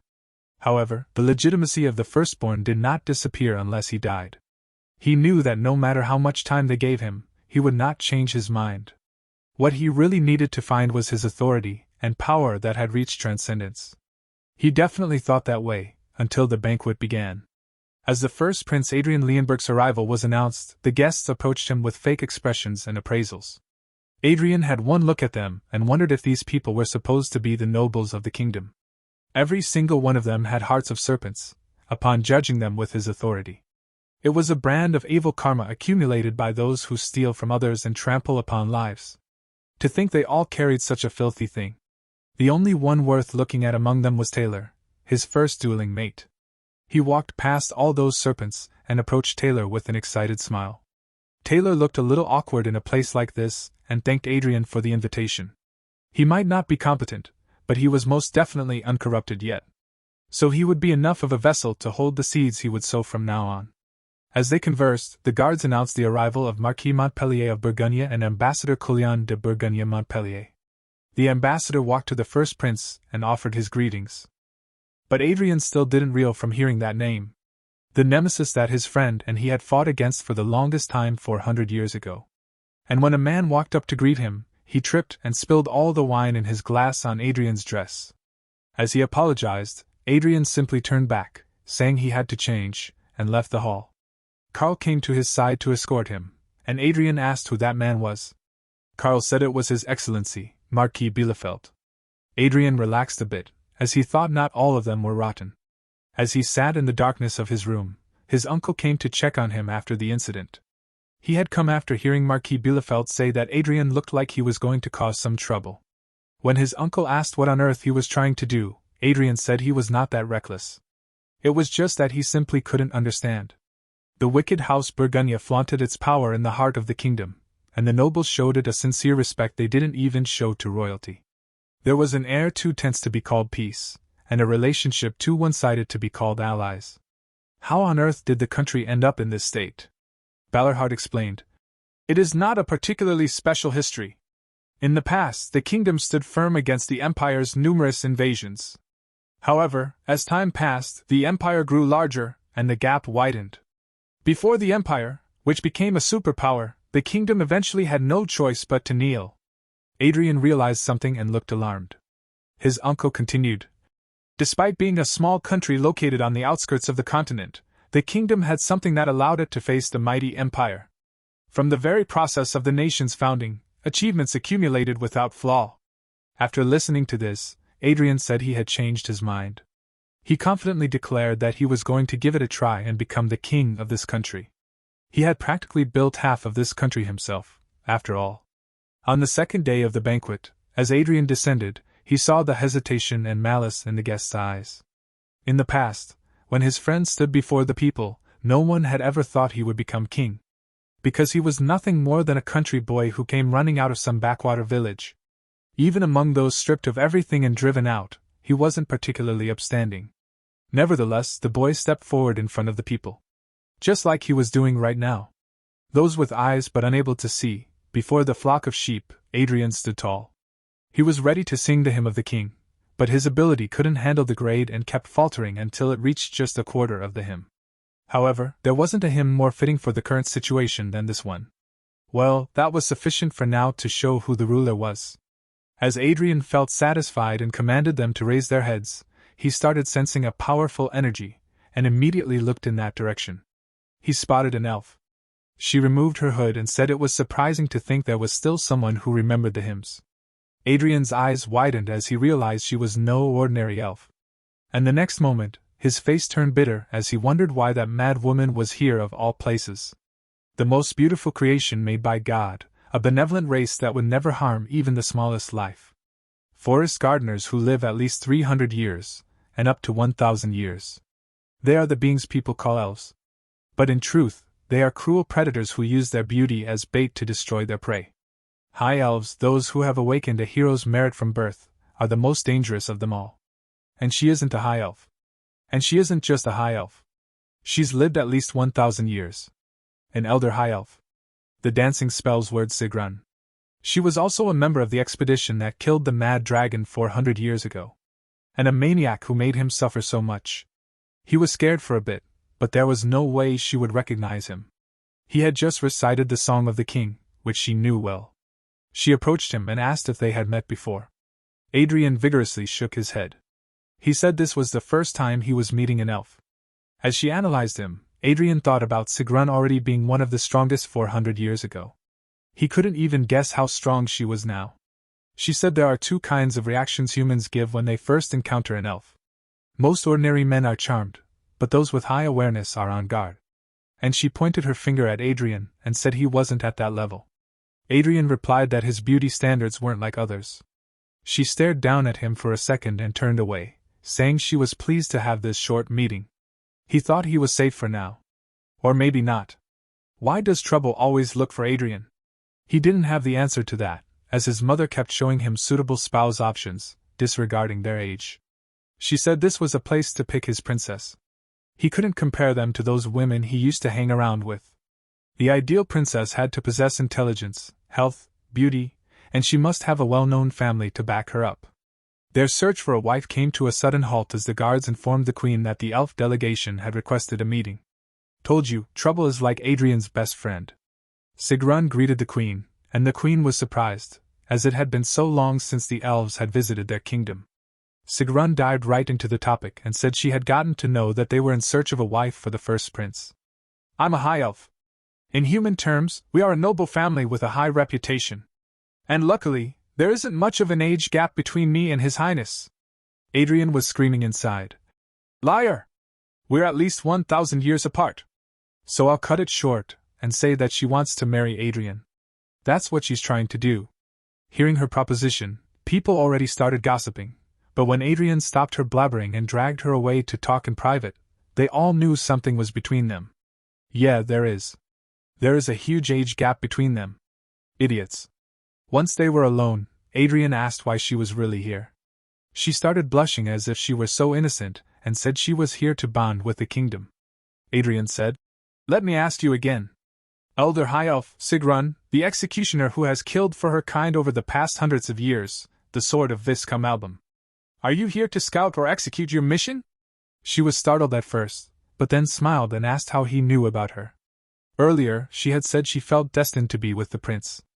And it is known that the elves take their destiny dead seriously and never fake it. That meant she had high merit, and she could see the past engraved in his soul. You know I'm an executioner, yet it seems you don't know how stupid it is to stay silent in front of me. Adrian said he knew very well. He also knew how equally stupid it was to talk in front of her. He told her to stop messing around and not to interfere with his destiny. He sensed that she had a slight interest in him right now. She would tear him apart if he didn't do anything. It was better to make her even more interested in him. She approached him and wondered who he really was. Adrian said he was just a prince abandoned by his father. She asked who the real him was then. He gave her a side glare and told her to guess. Or she could wait and see. As she stared at him, she thought something was definitely off. She couldn't understand why they would send her on this mission. Now she knew. It was because of him. This really creeped him out, but to survive, he had to keep her in check. So they entered the hall again, hand in hand, and Adrian told his mother that he wished to be engaged to Sigrun. Who knew the day would come when he would call her name so gently? But he couldn't let her lose interest in him. If it could buy him some time. His mother was skeptical as he announced that. So Adrian said he still needed time to think over the matter. His mother agreed to that. While the queen measures the benefits of this marriage, and while Sigrun waits for him to ripen, he will grow his strength so he can get rid of this crazy thing clinging to his arm now. The third prince, Jillian, couldn't handle the attention his brother was getting. First, their uncle suddenly declared his support for him. Then he plucked the flower of the Iron Lion Castle. And now he dared to go after the elf. Jillian thought, no matter how beautiful a woman is, how pretty could she be? But the elf race had a presence beyond imagination. Then he cooled down a little as he remembered the duel that was scheduled between them. If he killed his brother, things would get complicated, so Jillian decided to cut him up enough so he couldn't function as a man. With a cruel smile, he decided to trample his brother completely. He thought it would be great to smash his brother in front of all the guests, and arranged for the duel immediately. As the commander of the Royal Knights, who had received the glorious name Silver Lion, Strumhild Stuttgart notarized this duel. No one would be able to object to the results. He ordered the princes to raise their swords. Adrian behaved as if this were some boring history class and started to yawn. Jillian, on the other hand, was too excited to thrash his brother that he even brought some spectators. He said he hoped his brother wouldn't disappoint the expectations of his spectators. Adrian said with a bored face. I've felt this before, but you seriously talk too much. Julian took that provocation as a challenge and charged at his brother. Adrian had his sword ready and said he had initially planned to play around with him before defeating him, but now that he had become a lot busier, he finished it in one strike. Ugh, I was looking forward to a nice match. I think the author hates us. Anyway, even the commander of the Royal Knights was unable to register what had happened and wondered if this was the first prince he knew. After a moment, in his capacity as the notary, he declared that Julian could not continue the duel. So victory belonged to the first prince. The guests whom Julian had brought to brag in front of started laughing at his fainted self. After he regained consciousness, Julian demanded a rematch immediately and ordered his attendants to bring his gear. But they informed him that Adrian had already left the palace with Count Balarhard after the duel. Left? Where to? Asked Julian in surprise. The guard replied that he was going to the north, where the Balarhards resided. On their journey, his uncle said that Adrian had become quite decent at riding a horse now. Adrian was so sly with his reply that his uncle regretted saying anything. He then asked why Adrian had rushed to leave the palace. He could have rested for a while, as the banquet had just ended. Adrian said there was no place for him in the capital. He had no intention of pathetically clinging to those who didn't recognize the master of their own country while fawning over the dogs of the empire, asking them to be on his side. He asked his uncle, "Wouldn't soldiers and knights suit me better than nobles? They are not as calculating as nobles, but they are much more conservative. Did winning their hearts look so easy?" Adrian said that if they rolled in the mud together, affection would grow where there was none. So why worry so much? His uncle said he couldn't shake the feeling that he was being brash. No matter what his uncle thought, he couldn't tell him the truth. If he dawdled, he would really end up marrying that lunatic. In the past, everyone she took an interest in met their ruin. He needed to build his strength before that happened. That was all but a distant dream if he stayed in the peaceful capital, so he had no choice but to leave in order to accelerate his growth. And to sharpen his sword, the place was elsewhere. The place where humans are tested most. The battlefield. As they reached a valley, Balarhard said those were the mountains his family had protected their entire lives. The cold was unbearable. His uncle told him to go inside the carriage if he couldn't handle it. He said it was fine, as he had to get used to it anyway. Besides, the carriage was already cramped with the old scholar. He looked at him and asked why he had even come with them. The scholar said something about a chance to see the north and also that the book he was currently writing would be of great help to Adrian. Adrian looked at Arwen and asked if she was fine. She said she didn't care about personal comfort, as she was a knight. At least she was in high spirits. On the other hand, the guards were very clear in their expressions that they had been dragged into this journey by royal decree. He missed Karl, as he would have taken care of them more properly. He hadn't come because his father said the royal knighthood was not his personal guard, so he couldn't allow Karl to go with him. That narrow-minded geezer. He wondered if there might be a backstory to why the king hated his own flesh and blood so much. The falling snow turned into a blizzard in an instant. There commenced a forced, harsh march where one couldn't even hear the voice of the person right next to them. Balarhard ordered the soldiers to take only the horses and move on foot. They left the carriages to retrieve later. You might ask how he gave orders when they couldn't even hear the person next to them. No missing plot here, he shouted with his mana. Adrian grabbed Adelia from the carriage and appointed Arwen to take care of her. He marched to the soldiers and yelled at them to lower their shields, as such huge weight made them sway in the wind. He ordered them to throw away everything except their swords, as they could come back to collect it later. He ordered the big guy in the group to take the lead. They were reluctant to do as he said. Each step taken in the blizzard felt incredibly heavy. When someone reported that a soldier had fallen, Adrian ordered everyone to keep moving, and he went and carried the soldier on his shoulders. Just as the hellish march was coming to an end, the sky cleared up as if the storm had been a lie. Vale Balarhard walked ahead of everyone, stood before the gate, and welcomed the first prince as the rightful ruler of Balarhard. The Winter Castle is a fortress located at the northernmost point of the kingdom. It exists to block the monsters inhabiting the Blade Mountains, as an anti-monster fortress. It is considered the worst duty station for ordinary soldiers. Worldly nobles might try to weigh the political status of Winter Castle, but for those born and trained in Balarhard, it is a place that becomes their lifelong duty and source of pride. As they entered the huge gates, Vincent Ballarhard saluted Vale and bellowed. As of today, I will end my duties as acting commander and return to my post as the Ranger Company commander. Only then did he lay down his duty and approach his father to welcome him as a son. Adrian said he never knew his uncle had a son. Vale gave him a bored glance and asked, considering his age, how could he think he didn't have a single child? He pointed at them both and said they resembled each other, especially their stubborn-looking mouths. Vincent bowed and greeted the prince, but Fatty's earlier reputation had reached even the north, and Vincent hated him. He believed that this was not a place for that scoundrel who got kicked out of the capital to loiter around with women in tow. So he asked what his father was thinking in doing so.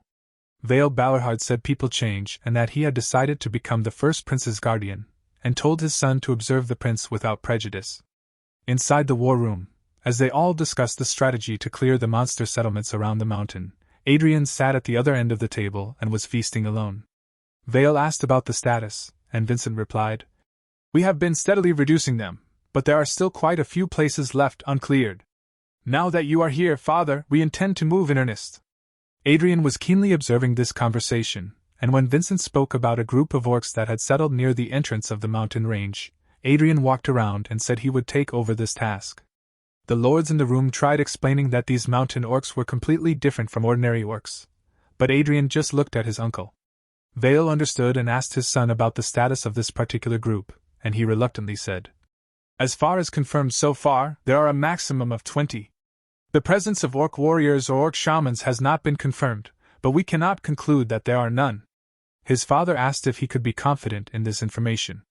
Vincent lost his calm and tried to explain how wrong this could go if not dealt with properly, and as it was the entrance to the mountain itself, it could severely affect the next tasks.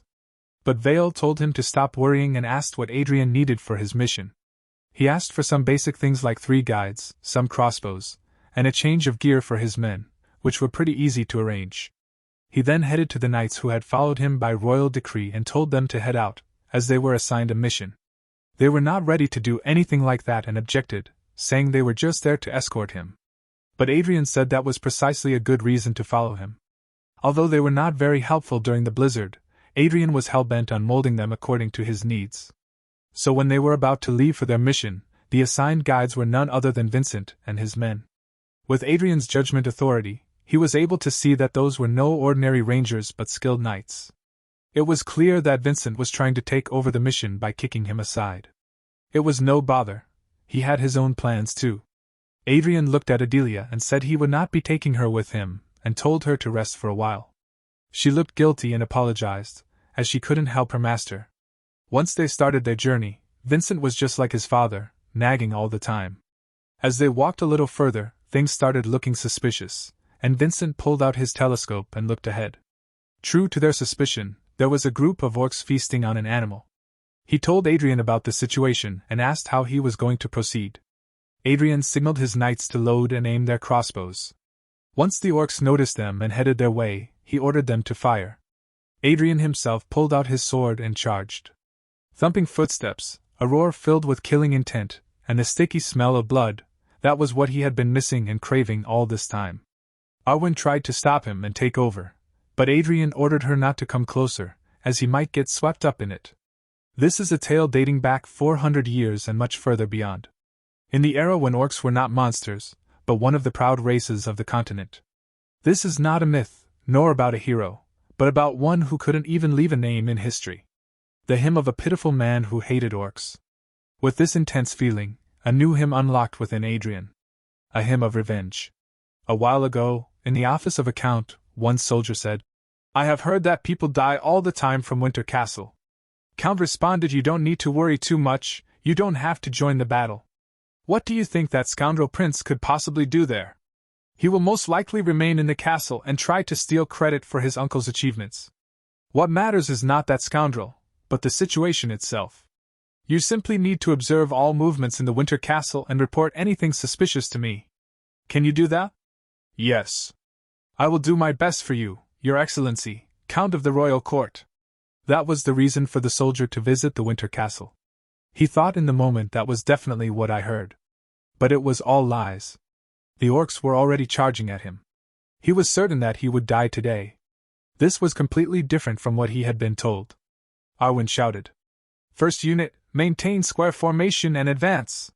One of the soldiers blocked an orc's attack, but his eye was badly injured in the process. What should I do? Second unit, attack! Arwen shouted again. But he couldn't muster the courage to move. Finally, he tried to strike the orc, but his grip on the weapon faltered. It's not working at all. We're doomed. Before the orc could land another blow, Arwen charged forward and slashed it, cutting through its arm and head in a single strike. The orc collapsed and died instantly. She glanced at him and said coldly, This is a battlefield, do not drop your weapons so easily. He nodded. Everyone already felt the gloom of battle hanging heavily in the air. All troops, prepare for the battlefield! Arwen shouted. Arwen knew the enemy numbers were nothing to scoff at. It would be difficult to handle them all with their current forces. Suddenly, an orc was pierced from behind. Everyone froze in shock. Behind it stood none other than the Prince Adrian. He was just Aura farming in the battle. Your Highness? Arwen asked in surprise. But before she could say anything else, he had already begun charging toward the remaining orcs. One after another, he cut them down with swift, elegant strikes as if he were possessed by something that just wanted to slay all the orcs. There was this lingering memory from the past has surfaced, yet he knew it still wasn't enough. No matter how many he killed, it would never be enough. Seeking the blood of his enemies, he wandered across the barren lands ruled by orcs. The mana in his heart had long run dry, yet he did not stop. With every step, he drank their blood and chewed their flesh. With every step he took, the man grew increasingly frail. Only the demonic sword in his hand sustained him, burning the last of his life force to fulfill his final wish. The desire for revenge came from the fact that every orc was slaughtered, leaving not even a single piece of flesh behind. It was a requiem for his wife and daughter. And before anyone asks, yes, requiem like the word you hear in titles like Resident Evil 9, requiem. But unlike the game, this battlefield didn't come with a restart button. And finally, when he faced his lifelong enemy, he was already a wreck. The battle had already turned grim. Yet he did not give up. He charged forward, trying to kill Orc. But the Orc grabbed him and slammed him into the ground. There was no miracle. Even so, the man refused to give up until the very end. It was a story told to no one, a story known by none. I am likely the only one who remembers it all. When Adrian regained his consciousness from the desire for revenge, the orcs around him were already slain, while his knights struggled to handle the remaining warriors. He remembered something. Hymn of Vengeance is incomplete. I must finish this hymn. Without stopping, without resting, he continued killing the orcs one after another for hours. He thrust his sword into an orc that had tried to attack him. Then a message appeared. A new verse has been added to the Hymn of Vengeance. Piling up enough green corpses to form a mountain, a red pond forms beneath, and standing before it, he whispered, I honor your soul. Another message appeared. The Hymn of Vengeance has evolved into the Hymn of Requiems. Then his uncle's son broke the orc banner and raised it high. The orcs have been annihilated. Victory is declared. It is our victory, he shouted, raising the orc's banner. Adrian spoke that man's name. Was it Vincent Ballarhart? The heir of the family who devoted his life to waging war against monsters bears the same name as that pitiful avenger who had once cast his life away, wishing for the annihilation of orcs in the distant past. Even in my next life, I will once again slay the orcs, he said on the brink of death. How coincidental it was, Adrian remarked. Vincent glared at Adrian. Adrian clearly noticed the silent tension between them. After a moment, Vincent politely handed him the orc's banner. Please take it, he continued calmly. Claiming the enemy's banner through bravery is a tradition of the 3rd Legion. It is an honorable trophy of victory, something that cannot be traded for anything. Then he added, and the rightful owner of this banner is you, Your Highness. At that moment, Arwen stepped forward from behind. Your Highness, I pay my respects to your incredible bravery in battle. Everyone around Adrian bowed in respect, acknowledging his courage. Adrian tried to say something, but someone called out. Say it louder! It was Vincent who said it, so that everyone could hear. Feeling proud of what he had accomplished, Adrian raised the orc banner high and declared, We are victorious! Immediately, the soldiers erupted in cheers. We won! All hail the prince! Welcome to Winter Castle, Your Highness! Victory! Glory! At that moment, Adrian felt as if everything was in the palm of his hand. The excitement overwhelmed him. "I am the owner of this banner," he proclaimed proudly. But his happiness did not last long. Vincent suddenly said, "I have orc banners. 16 of them." Adrian's mood shifted instantly. "Captain, that's childish," he thought. "Still," he replied stubbornly. "So what? This banner is mine." Vincent simply sighed. "I knew I didn't like him." Afterward, they gathered the fallen soldiers and gave them proper funeral rites. Vincent then turned to Adrian. "For a battle against an elite or combat unit, the casualties were actually not that high." "Is that so?" Adrian replied. "Still, it's very tragic," Arwen said calmly. "Victory is enough. Mourning in tribute for the fallen, comforting their spirits with the blood of orcs, that is the Balorhard way." Adrian thought to himself, they share the same name, and even say similar things. Could he really be his reincarnation? After a moment, Adrian spoke again.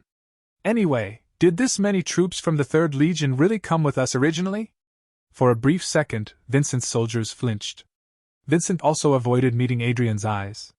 "Well," Vincent said casually, "a ranger unit happened to be passing nearby, so they joined us." Adrian replied slowly, "That's quite an amazing coincidence." "Yes, coincidence," Vincent nodded. But Adrian already knew. "It seems Vincent didn't trust me at all and had secretly prepared them." Vincent continued, "More importantly, it's strange why an orc combat unit appeared along this path at the foot of the hill. It's also odd that none of the rangers detected their movements. We should probably hurry back." When they returned, Adrian's uncle was waiting for him. "You worked hard," his uncle said. "Congratulations on your safe return." Adrian beamed with joy and proudly displayed the banner again. "I am the owner of this banner." The soldiers around him praised him loudly. "Amazing, Your Highness! To claim a banner on your first deployment! Incredible!" Nearby, his personal guards whispered among themselves. "He's bragging about it again. I think that's the 11th time already." Arwen looked a little embarrassed. But Adrian showed no signs of stopping. He continued proudly displaying the banner. Meanwhile, Uncle and Vincent were discussing something. Uncle asked. "There were suspicious signs in the mountains," Vincent replied. "An orc combat unit appeared far too early. They were very close to our scouts. Perhaps they discovered large prey, or something happened deep within the mountains." Uncle nodded thoughtfully. "Neither bodes a good sign. I would like to let you rest, but this matter is urgent. Follow me for a moment." "Yes, sir," Vincent answered. The two of them headed inside. As Vincent walked past, he glanced at Adrian and said, "Your Highness, you worked hard." Adrian was taken aback. "Isn't he acting a bit strange?" Arwen responded. "He isn't the most mild-tempered man. It seems he's simply embarrassed about changing his attitude so suddenly." Just then, someone came running towards Adrian. "Your Highness, you returned safely." It was Adelia. She bowed politely. "Since I didn't know whether Your Highness was in danger or lost, I was very worried." Adrian smiled proudly and showed her the banner again. "Do you know what this is?" After a while, Vincent relayed all the details of the meeting to Adrian. "Within a few days, a ranger unit will be assembled to scout the situation in the mountains. We have no way of knowing what variables may exist there. We will select only elite soldiers capable of responding professionally in mountainous terrain. This means there will be no need for Your Highness to participate in this mission." Adrian simply replied, "Who said I would? Why did you come all the way to my room just to tell me this?" "The commander ordered me to," Vincent answered. Adrian thought to himself, "It seems my uncle wants us to get along. Well, it's not exactly difficult." Adrian said calmly, "I understand. You can leave now." Vincent bowed. "Please get some rest, Your Highness." After Vincent left, Adrian stared toward the orc banner. During this battle, I was too immersed. It was the first time I fully recited an ancient martial hymn without missing a single verse. I will probably experience similar moments again. All the martial hymns I remember exist perfectly in my mind. But I must make them truly mine. Things that once belonged to others must become completely my own. Just like how I transformed the hymn of vengeance into the hymn of requiem. Suddenly he heard a sound. Adrian turned his head. A bird was perched nearby. But when he looked closer, he realized this was no ordinary bird. And the moment he focused on it, he felt something strange. that weird bird feels strange. It was obvious who had sent it. With just one glance, he could tell. Then the bird began to speak. It was none other than the elf from before, Sigrun. "Did you like the gift I sent?" she said through the bird. Just as he thought, but a gift? He didn't understand first, but then Adrian asked her. "Don't tell me, the reason an orc combat unit appeared at the foot of the mountains was because of you?" She was watching him through the bird's eyes. Great, now MC is being watched by Sigrun, not creepy at all, just a full-on stalker situation. "I only wish for your highness to face opponents suited to your level," she replied calmly. "I hope you will accept my sincerity." Adrian clenched his jaw. She knows dozens of rangers died because of this, and yet she speaks so shamelessly. "Elves, they're all the same. You must have enjoyed watching after sending those orc combat units," he said coldly. She smiled faintly. "That hymn of hatred you directed toward the Greenskin clan. I found it quite impressive. This is what elves call goodwill," he thought bitterly. "Enough nonsense," he said. "Get to the point." "How cold of you," she replied. "But unrequited love is always painful, isn't it? What can I do? I can only wait eagerly for the day your highness opens your heart to me." The bird shifted on his shoulder. "Deep within the mountains," she continued, "there is something you need. A very ancient existence slumbers there. If you use it as your lyrics, I can guarantee it will become a truly wonderful hymn." Adrian narrowed his eyes. "A wonderful hymn." Then the bird began to disfigure. "Oh my," the elf said lightly, "unfortunately, this lovely child doesn't have much time left. Until we meet again." As her words ended, the bird suddenly burst apart, blood splattering across his face, feathers scattering throughout the room. Disgusting, even until the very end. It's obvious what she wants from me, Adrian thought. To write a new martial hymn. Elves were both the audience and the reciters, yet there was one thing they could never become, the true speaker of a hymn. They could hear and repeat hymns, but they could never embody their origin or meaning. They lacked the true voice. They weave human emotions into their melodies, and sing them through sword dances. Giving me this information is simply their way of obtaining a deeper, richer hymn through me. After a pause, he sighed. Still, I'll play along. Just this once. The next day, Adrian met Vincent and asked him about the mountains. So you mean inside the mountains? Adrian nodded. Rangers move through the mountains as if it were their home, but only around the outer edges. Those who have gone deep into the inner regions, none have returned alive. There's really no one? Adrian asked. No one, Vincent confirmed. Our mission is to block monsters coming down from the mountains, not to explore them. Adrian's eyes gleamed. So that means, no one knows what's inside. In the past, knights had scoured the world in pursuit of transcendence, uncovering nearly all its mysteries. And yet, a forbidden zone still remained here. Adrian nodded slowly. I see. Coming to Balahard was a good decision in many ways.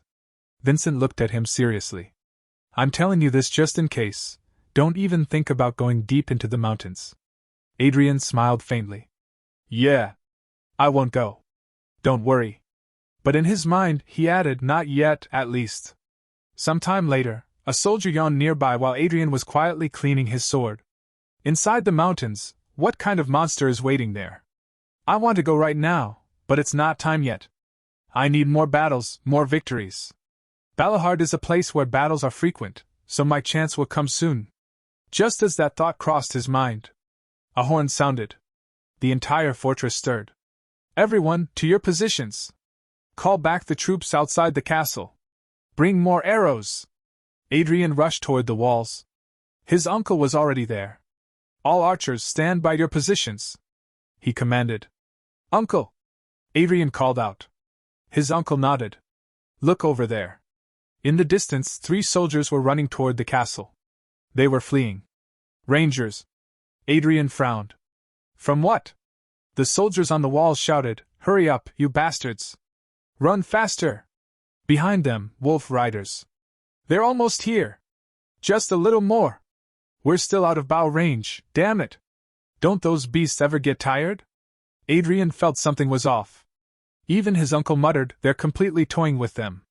There's no way the wolf riders won't close the gap. One of the fleeing soldiers collapsed. I can't keep going. At this rate, we're all going to die. The soldier gritted his teeth. I'll buy you some time. He turned around to face the wolf riders. Come on! I am a ranger of Great Balahart. Don't stop, one of the soldiers on the walls shouted. Just run! Get closer! Just a little closer! But it was too late. In an instant, a wolf lunged forward and tore into him. The remaining 2 soldiers turned, ready to fight. One of them was struck down immediately. The other barely managed to stand his ground. Vincent stepped forward, but Adrian stopped him. No, he said. They're not executing them. Vincent narrowed his eyes. They're challenging us. His gaze sharpened. A very ancient existence slumbers within those mountains. Now I understand. That orc. Adrian muttered. The orc leader roared loudly, its voice echoing across the battlefield, a clear challenge. Let us fight. I will fight with honor, and reclaim the name of my legion for the great king. It had been shouting the same thing since earlier. His uncle asked Adrian, So Ian, are you saying that those orcs are requesting a duel, with hostages on the line? Yes, Adrian said firmly. That's exactly what they're doing. Judging by the expressions on his uncle's face and Vincent's, Adrian could tell, they didn't believe him at all. Father and son, same expression, same disbelief. Adrian let out a small sigh. If you don't want to believe me, I'll show you myself. He inhaled deeply and shouted in the Orcish language, I accept your duel. Everyone except the duelists. Step back 200 paces and dismount your mounts. The orc leader froze for a moment before shouting back, What? How does a human know the language of our tribe? Do you carry the blood of our people? I don't, Adrian replied flatly. Now answer me, are you going to accept or not? The orc growled, then nodded. We will do as you say. But if you dare tarnish this honorable duel, I will not let it slide. Adrian turned back toward his uncle. Do you believe me now? His uncle frowned. What kind of nonsense have you been muttering all this time?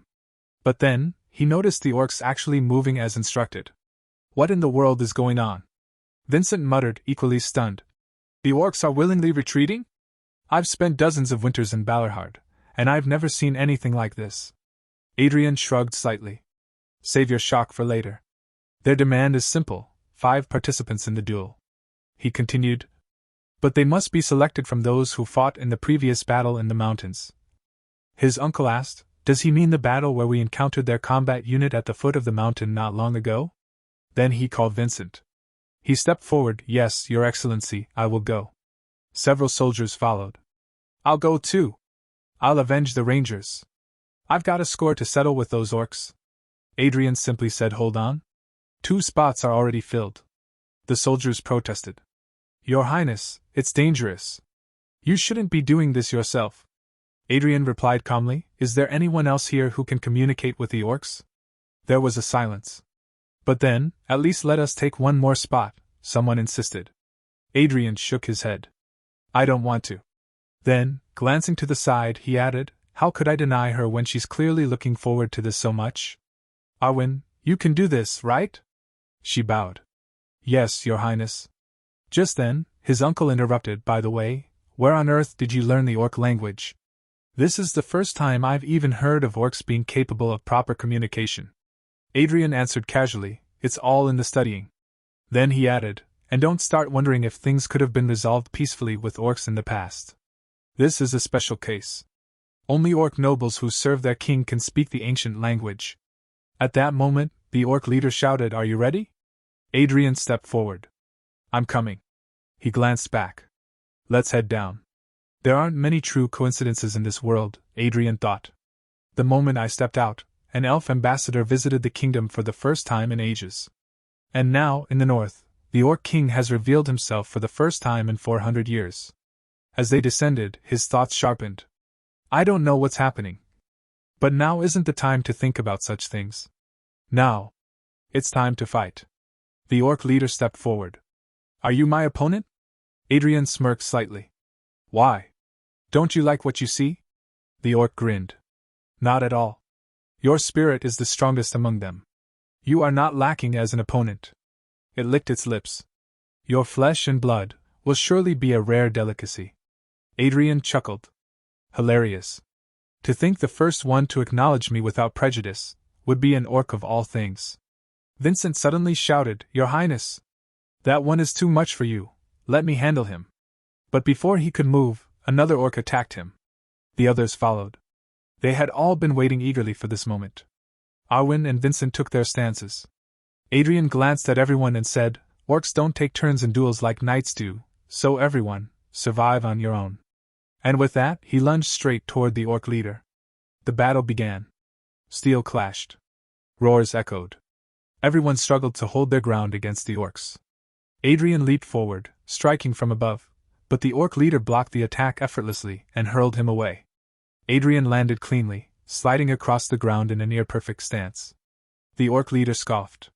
"What a shame, such pitiful strength compared to the spirit you showed." Adrian smirked. "Well, let's see about that." In the next moment, his mana erupted. His presence surged. His spirit rose to another level. Voices echoed within him. "Kill them. Crush them, tear them apart." A flood of hatred and resentment surged through his body. The emotions of countless past failures. The fury of wandering avengers. They all felt strangely familiar. Adrian exhaled slowly. "No matter how I think about it, coming here was the right choice." He raised his gaze toward the orc. "Thank you for waiting, oh, noble aristocrat of the Greenskin clan." His voice dropped. "The sacrifice, for the Requiem." A notification popped up.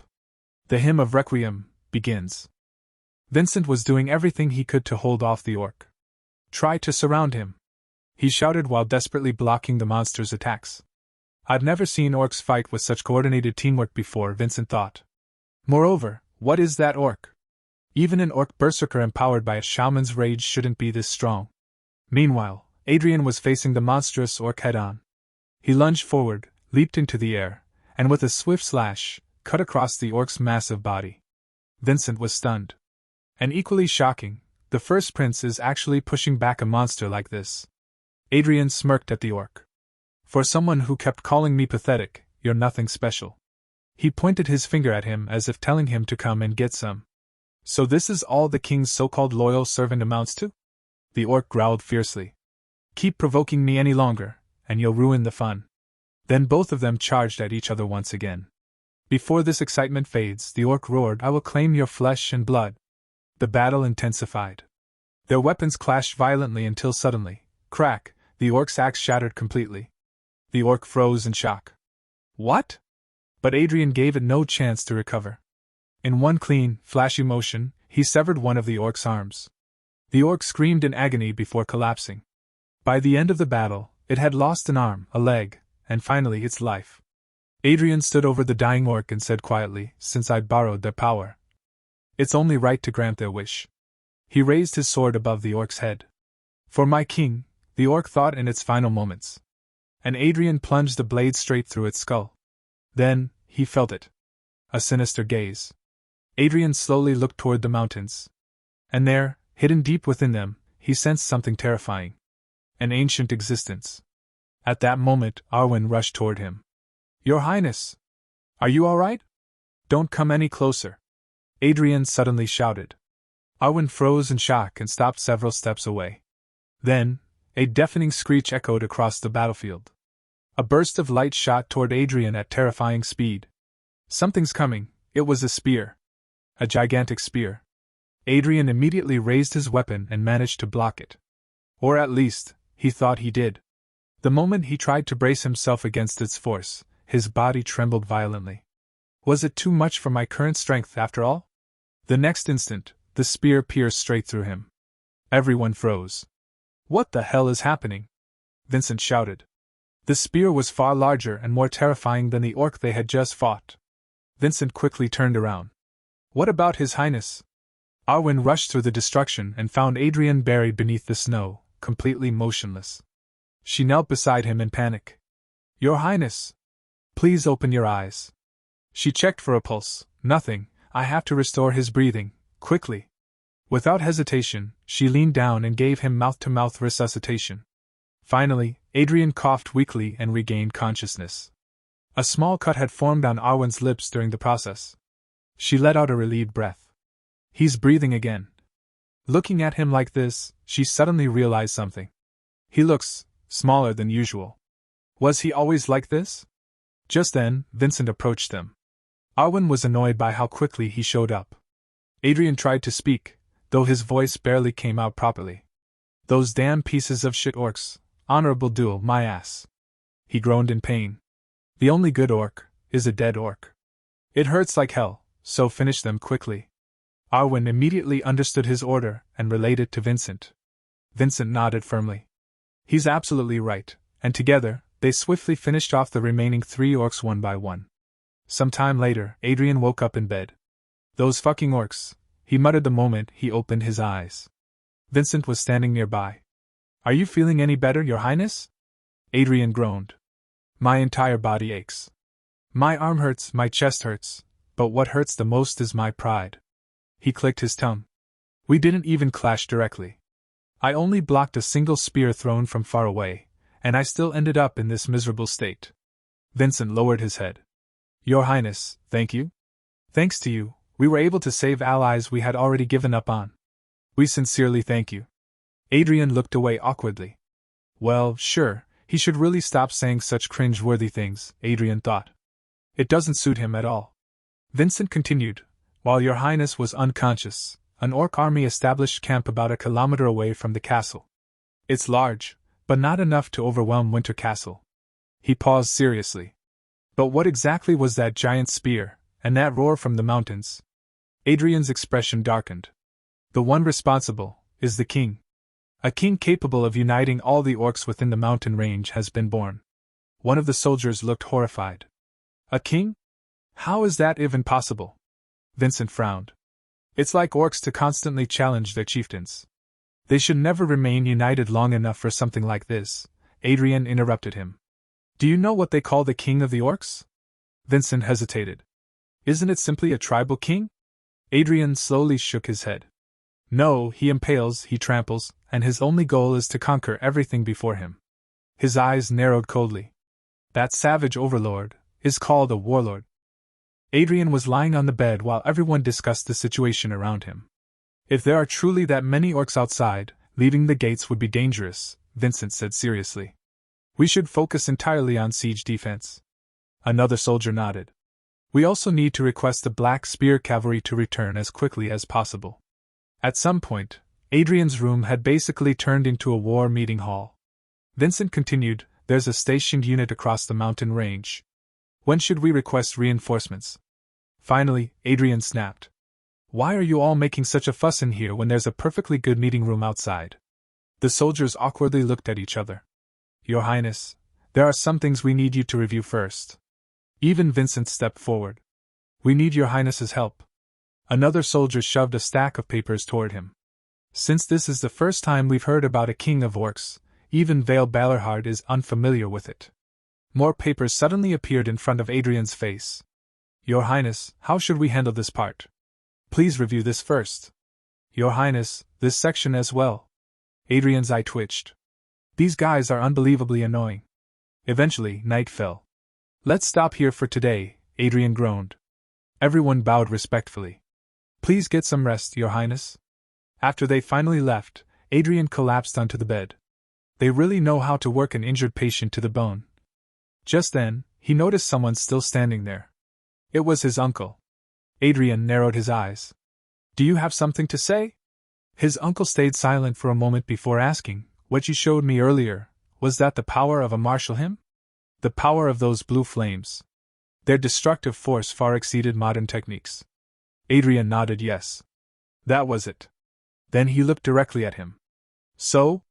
What are your thoughts after seeing it? His uncle fell silent. Adrian quietly observed him. He's thinking more seriously about this than I expected. Considering how much he devoted his life to mana rings, he probably realized he could only reach that level by abandoning the beliefs he had held on to his entire life. Finally, his uncle spoke again. Let me ask you this. Can those who use mana rings also obtain that power? Adrian smiled faintly. Arwen quietly watched the exchange from nearby. Well, Adrian said, aren't you greedy? You already possess an easier, faster, and more stable way of accumulating mana, and now you want martial hymns too? Blue flames flickered lightly around his hand. Reaching transcendence through martial hymns is a privilege reserved only for those who accumulate mana within their hearts. It was never meant for the knights of this era. Even so, His uncle didn't back down. Then why did you try to teach me about martial hymns? Adrian paused for a moment.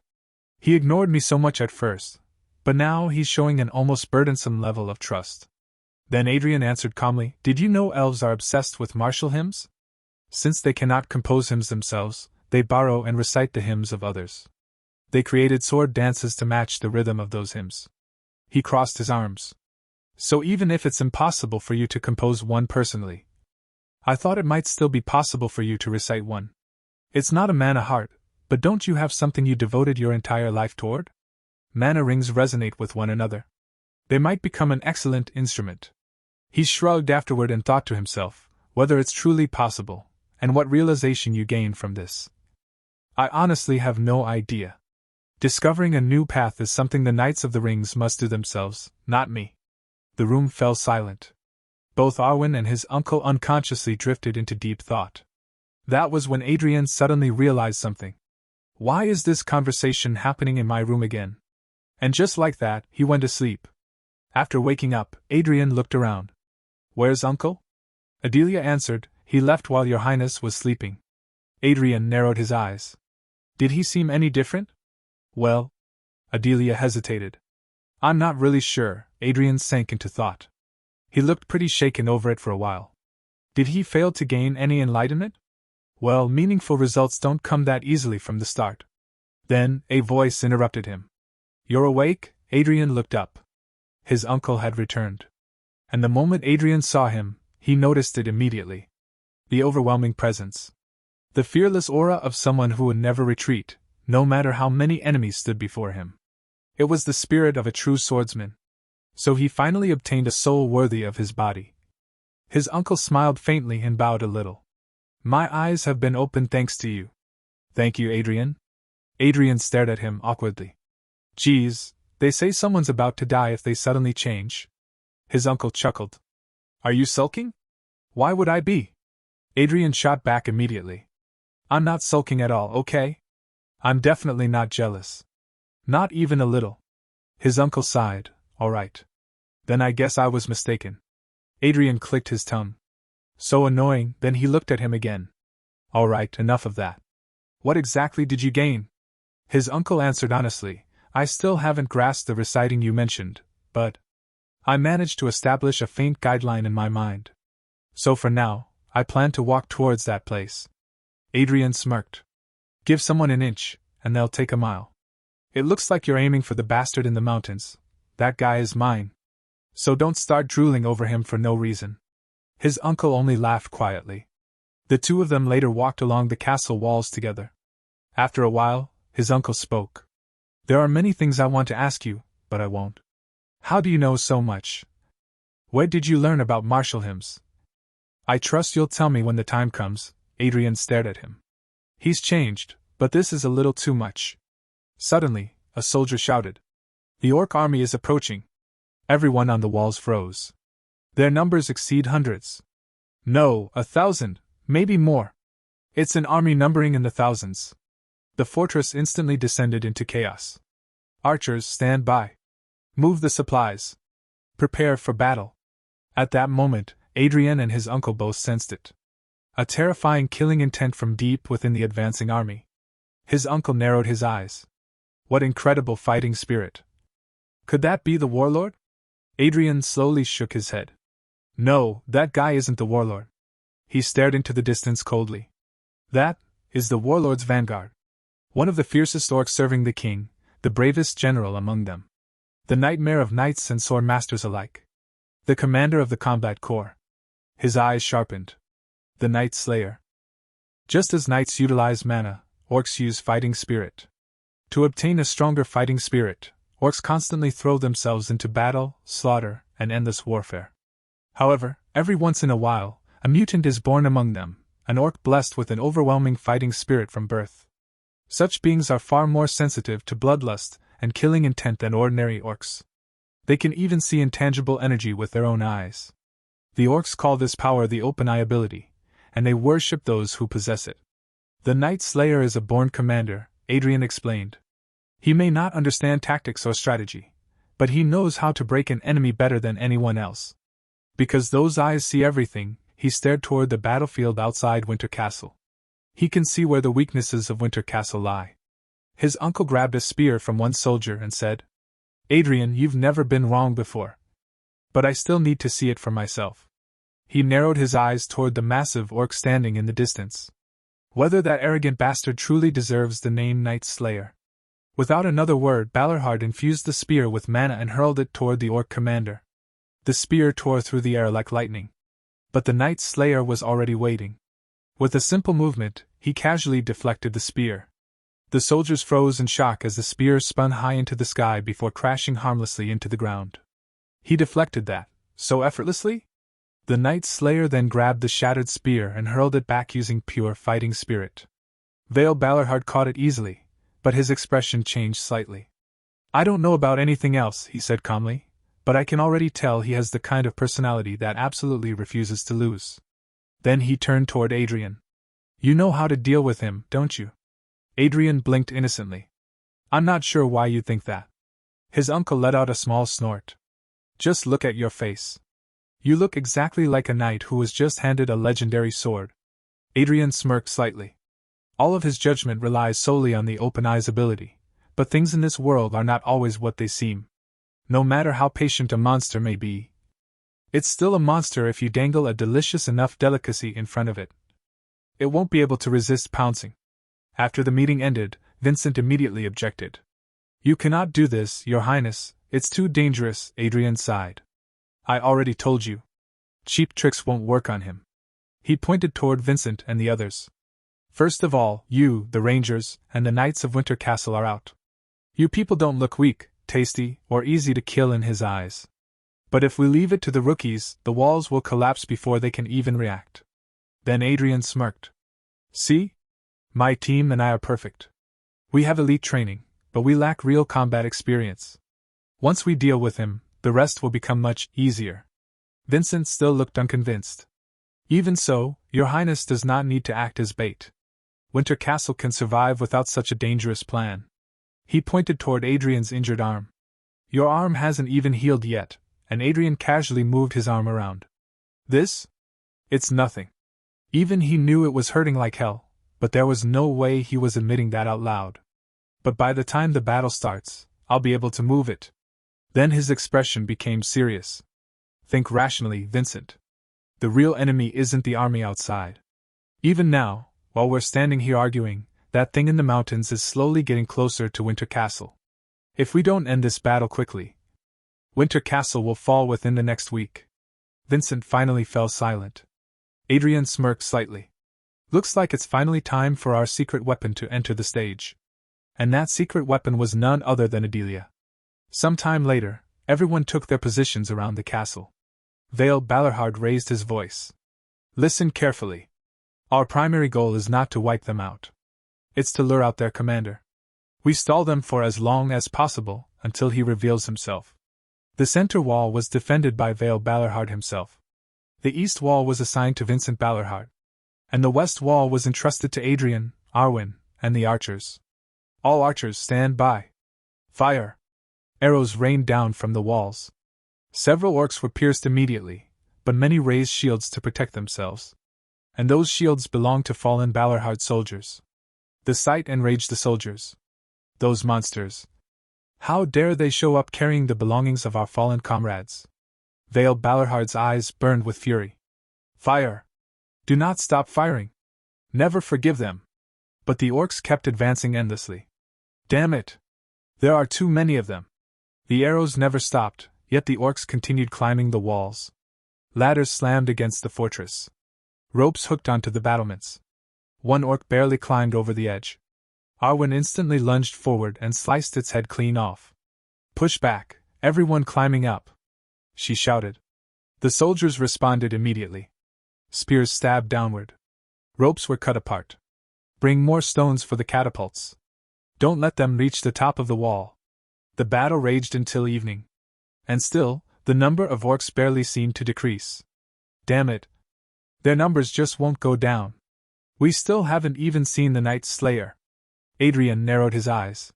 He could already tell. Everyone was exhausted.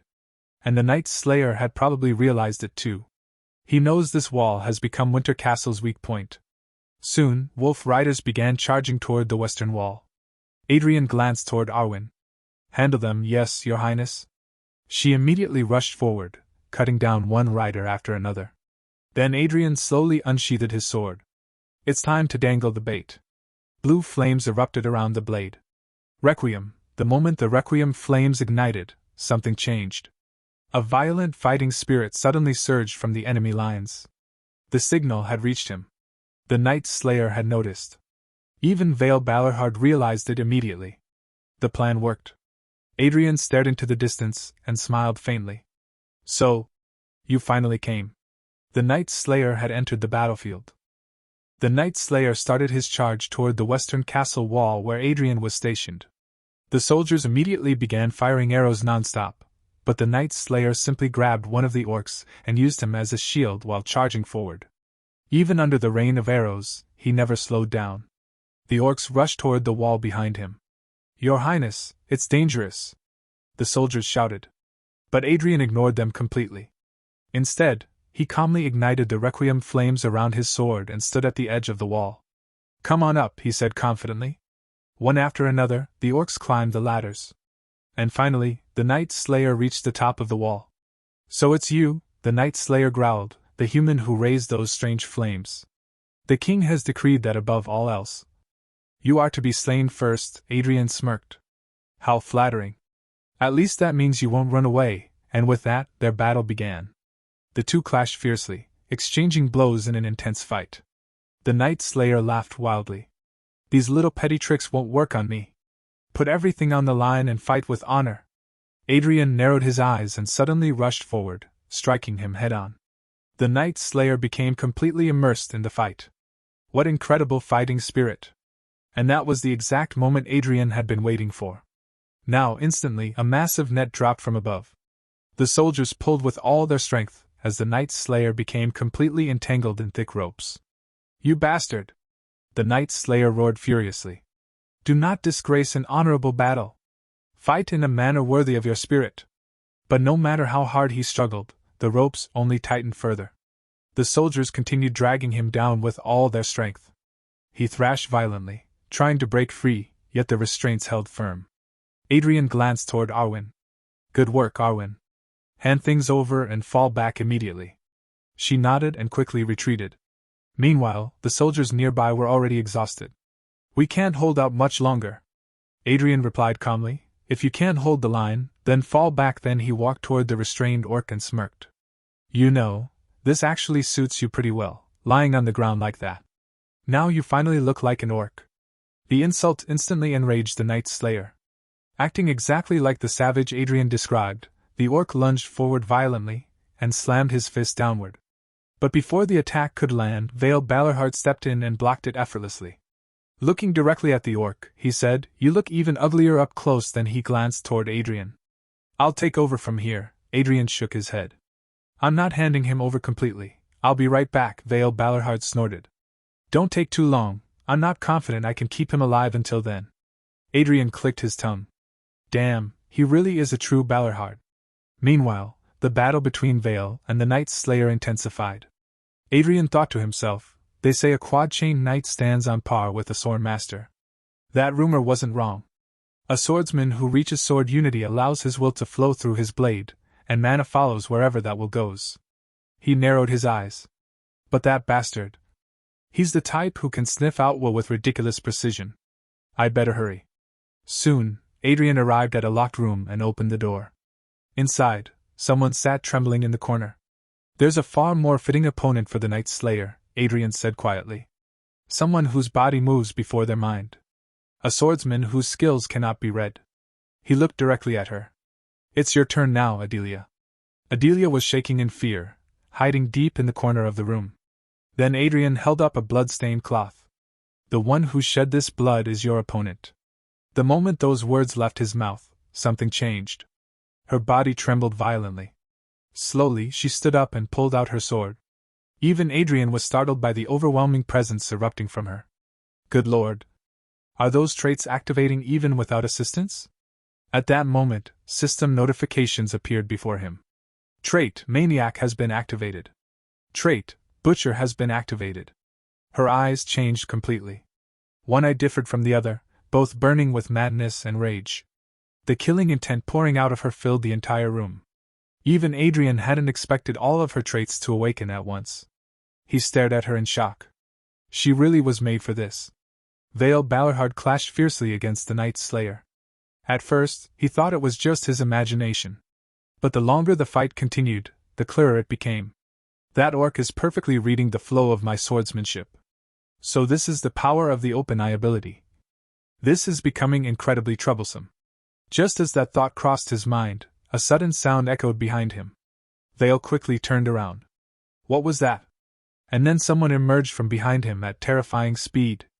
Adelia, she didn't hesitate for even a second. The moment she appeared, she lunged straight toward the orc and unleashed a relentless barrage of attacks. One strike after another. Without pause. Without fear. Vale's eyes widened. That's definitely not the same maid from before. This is far too different from her usual gentle self. The Night Slayer growled angrily, launching a surprise attack like this. Where is your honor as a warrior? But despite shouting that, he couldn't properly react. Adelia's sword danced wildly and relentlessly. Even the Night Slayer couldn't completely read her movements. Vale stared in disbelief. What in the world is going on here? Adrian calmly answered from behind. Let's just say, she's basically a berserker, he continued while watching Adelia charge like a rabid hurricane. There stands a monster that doesn't even yield against sword masters. The reason Adelia, a mere sword expert, can fight something like that is because of the traits she possesses. A butcher simply slices and chops whatever is in sight. There is no grand intent or path behind those actions. Of course, the same goes for a war maniac. The Night Slayer roared in frustration. Such crude attacks will never reach me, no matter how many times you swing. But Adrian only smirked. That's the problem, a lunatic doesn't think while fighting. The open eye ability you rely on so heavily is almost useless against her. The orc gritted its teeth. To swing a sword without evading or defending, what kind of beastly behavior is this? Adrian laughed. Well, getting called a beast by an orc is honestly kind of impressive. Then he glanced toward Vale. Well then, uncle, if you're done resting, let's continue. And both of them charged together. The Night Slayer's fighting spirit suddenly exploded outward. How dare you! You lowly creatures who would never even dare raise your heads before the king! A massive spiral of fighting spirit erupted from his body. The pressure alone was enough to hoist Adelia into the air and force Vale backward slightly. Vale frowned deeply. What in the world is that monster doing now? Adrian immediately realized it. So this is his true fighting spirit. He narrowed his eyes. The fighting spirit of all the surrounding orcs is gathering into one place. Then he corrected himself. No, he isn't gathering their fighting spirit. He's reclaiming the fighting spirit he instilled in them. The Night Slayer roared toward the heavens. Even if I can never stand before the king again, I will never allow his majesty's glory to fall. Adrian glanced toward Vale. That single look was enough. The signal to attack. Then Adrian thought to himself, fine then. I'll show you my full power as well. He slowly began chanting. Piling up enough green corpses to raise a mountain. Blue flames erupted around his body. A red pond forms beneath. The flames intensified violently. And standing before it, I honor your souls. Suddenly, an overwhelming pressure descended from deep within the mountains. It felt as though an enormous invisible fist was crushing Adrian from above.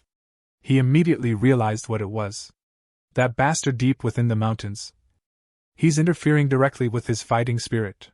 What a violent monster. Vale Ballarhard saw Adrian resisting the pressure and suddenly began chanting alongside him. Piling up enough green corpses to raise a mountain. His mana rings activated. A red pond forms beneath. Vale's mana surged wildly. And standing before it, I honor your souls. Adrian's eyes widened. My mana heart. It's resonating with Uncle's mana rings. What is this feeling? Then, Vincent Ballarhard joined the chant. Piling up enough green corpses to raise a mountain. Soon Arwen joined as well. Then the soldiers. One after another. A red pond forms beneath. And standing before it, I honor your souls. The voices of the battlefield merged together. Something inside Adrian's mana heart began changing. The chant was rough. Too crude to be called a hymn. Too disciplined to be called a song. Yet somehow, it resembled a war chant born directly from the battlefield itself. The sorrow, the rage, the determination within those voices. They were all fusing into a martial hymn, piling up enough green corpses to raise a mountain. A red pond forms beneath, and standing before it, I honor your souls. Even Adrian joined the chant. At that exact moment, system notifications appeared before him. I sing of a sore, harsh season and of its most fell hour, wherein the bitter winds of Lady Winter yet do blow. A new hymn has been created. The first war hymn has been created. A large-scale war hymn, for seasons hymn of winter has been created. That was something that had never existed before in this world. Adrian stepped forward. Blue flames engulfed him completely. The Night Slayer stared at him in shock. Then, with a single strike, Adrian cut the Night Slayer cleanly in half. All, for his majas, he couldn't even finish his final words. His body collapsed. Dead, Adrian slowly lowered his sword. It's a completely new hymn, befitting the name of a winter castle. Night Slayer's body was covered in blue flames. The soldiers stared in awe before erupting into cheers. The Legion commander has fallen. His Highness is victorious. But before anyone could properly celebrate, a soldier froze as he noticed fractures spreading across the castle gate. And then, boom! The orcs smashed straight through the gate. The gate has been breached. The orcs are swarming in. Adrian clicked his tongue. They really aren't giving us even a moment to rest. Then he glanced around casually. Does anyone need a break? Vale Balorhard immediately answered, We're ready on this side. Ian gave the signal. Adrian raised his sword. All forces, charge! And with that, everyone rushed head-on into the invading orcs. Snow-covered corpses and frozen graves littered the battlefield. The blood-soaked ramparts stood silently beneath the fading dusk, while the storm of steel and screams continued without end. The soldiers fought like madmen. And soon, every orc in sight was slaughtered. One soldier shouted breathlessly, We've cleared all the orcs from the walls. It looks like they've finally lost momentum. But Vincent Balorhard narrowed his eyes. No, this strange heartbeat. Something still feels wrong. Only a small number of soldiers remained on the walls while the others regrouped below. Vincent shouted, We're pushing outside the gates as well. The soldiers immediately roared in response. Follow the first prince. Adrian had already rushed ahead, cutting down orcs one after another. Despite still being young, too young to have even gone through his formal coming-of-age ceremony, this was already his third battle. And yet, for reasons none of them could properly explain, everyone naturally chose to follow behind him. The knights he selected. The commander of towering renown.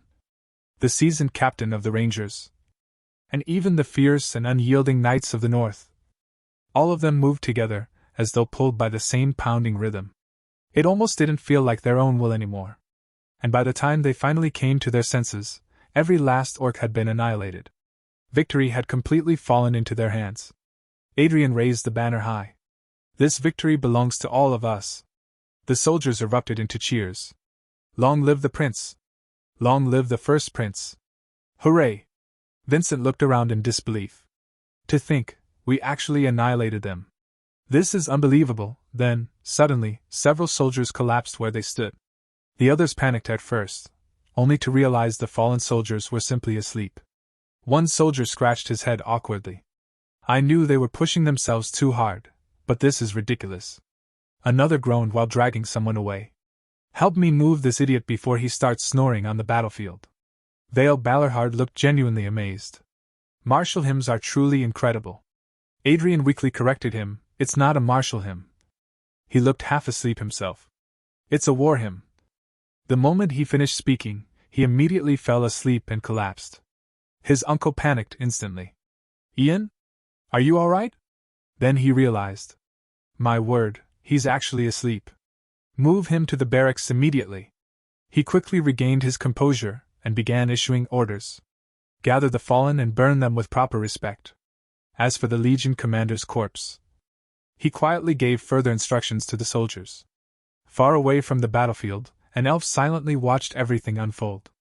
She was none other than Sigrun. She smiled faintly. He really never fails to surprise me. Then she looked toward the distant mountains. Well then. Should I give you a little gift too? A strange black mana ignited at her fingertips. It was almost like a signal. A subtle warning aimed toward the king of orcs. Slow down a little. As she thought, give him more time to grow. Not long afterward, news of the battle reached the capital. An orc force equivalent to 2 legions appeared before Winter Castle, the messenger reported. The 3rd Legion and the Rangers engaged them and annihilated the enemy completely. Since then, House Balorhard has been preparing for the next battle. However, even if all Balorhard forces gather together, they are still severely outnumbered. It is the commander's judgment that defending the castle will be impossible. The nobles immediately fell into discussion. Marquis Bielefeld stepped forward first. Before anything else, I express my respect and gratitude for House Balorhard's victory. Another noble added, still a request for reinforcements from the great Balorhard is quite unusual. A fat noble nearby scoffed. They've been defending the walls themselves for over 100 years already. You aren't exaggerating the situation in your reports, are you? One of the Balorhard soldiers stepped forward coldly. I understand this may sound difficult to believe. That is why we brought evidence. He opened a massive crate. The moment the nobles saw what was inside, their faces stiffened. Heavens! What is that size? The soldier spoke firmly. This is the head of the Legion commander, slain by the first prince during the last battle. The enormous severed head alone was nearly twice the size of a normal orc warrior. And according to the first prince, there exists a creature at least 3 times larger than this. He called it the King of Orcs. The enemy currently possesses 8 elite legions.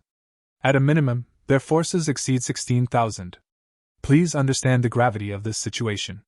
The fat noble still looked doubtful. It hasn't even been a year since the first prince first picked up a sword. He may be large, but that orc is probably no different from the others. Perhaps House Balorhard is exaggerating things for political influence. Marquis Bielefeld got angry at this accusation. Watch your mouth. Do not insult the dedication of House Balorhard, who has defended the North for generations. Do you think the Count fabricates lies as casually as you do? The fat noble was taken aback. What did you say? Just as the argument was about to explode, the king spoke. Enough, the entire room fell silent instantly. Count Balorhard is not a man who speaks nonsense. If he says the matter is grave, then it is grave. He looked toward the nobles. The families near the north will provide maximum military support and supplies. The palace count will contract suitable mercenary groups and dispatch them immediately. The nobles reluctantly nodded. Then the king added, that reminds me, the children of the noble families captured previously by the first prince. Send them to the battlefield as well. Let them wash away their sins by serving among the common soldiers. The Balorhard soldier clenched his fist tightly. Even in a situation like this, he still refuses to dispatch the central army. Is this truly the respect shown toward the shield that protected the north for over a century? Then suddenly, please wait. The doors opened. Everyone turned toward the newcomer. The nobles immediately recognized him. He stepped forward calmly and bowed. To the loyalty and dedication shown by House Balorhard, the royal family must not turn a blind eye. He raised his head toward the king. Your Majesty, I shall personally lead my knights to the north. The entire room fell silent. Because the man standing there was none other than the second prince of the Leonberg kingdom, Maximilian Leonberg. At night the king spoke calmly to Maximilian. Stop by the vicinity of Ellen County on your way north. I have disguised the Iron Lions and a portion of the Central Army as mercenaries and placed them on standby there. You simply need to lead them onward. His expression darkened slightly. Balorhard is a place that must never fall. Maximilian lowered his head respectfully. I will remember that, Your Majesty. Then he hesitated for a moment before asking, however, if Your Majesty already intended to dispatch the Iron Lions and the Central Army, why did you act so indifferent in front of the nobles? The king sighed quietly. If I had openly agreed to gather troops and send them to Balorhard, the Empire would immediately suspect the royal family of having other intentions. They would believe we are secretly building a rebel army alongside House Balorhard, and that would give them the perfect excuse to move against us. He narrowed his eyes. We cannot give them anything more, not even the slightest pretext. Then the king placed a hand on Maximilian's shoulder. My son. Maximilian straightened immediately. Yes, Your Majesty, the king continued in a low voice. You must continue walking the right path. Then those who still serve the name of Leonberg will naturally gather beside you, whether you wish it or not. You must become strong, Maximilian nodded firmly.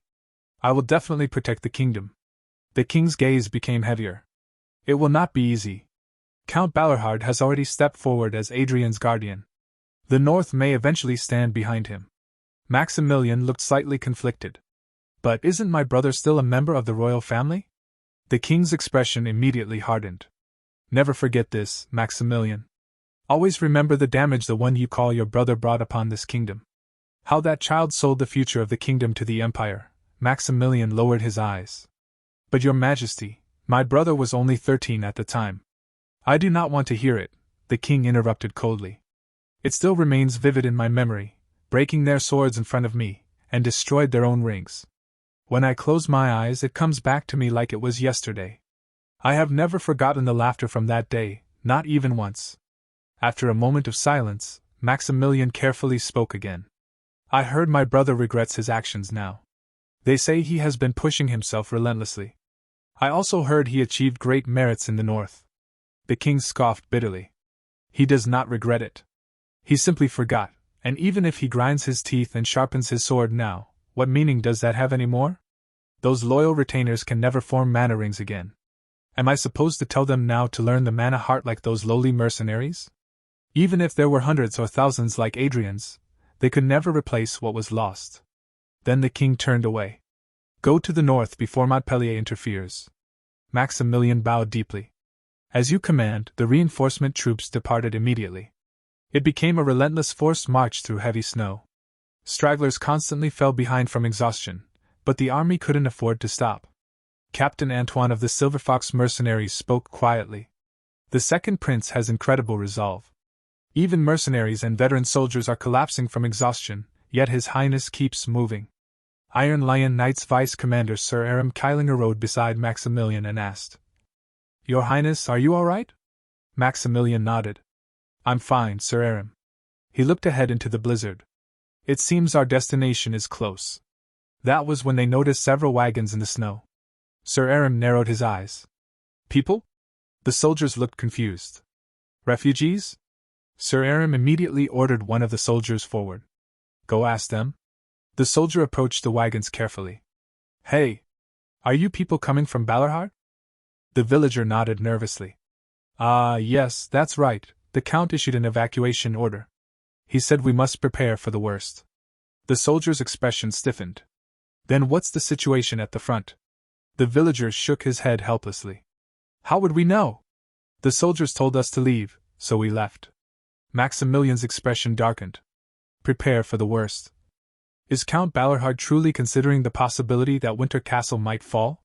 He immediately straightened his posture. We continue forward, Sir Aram nodded.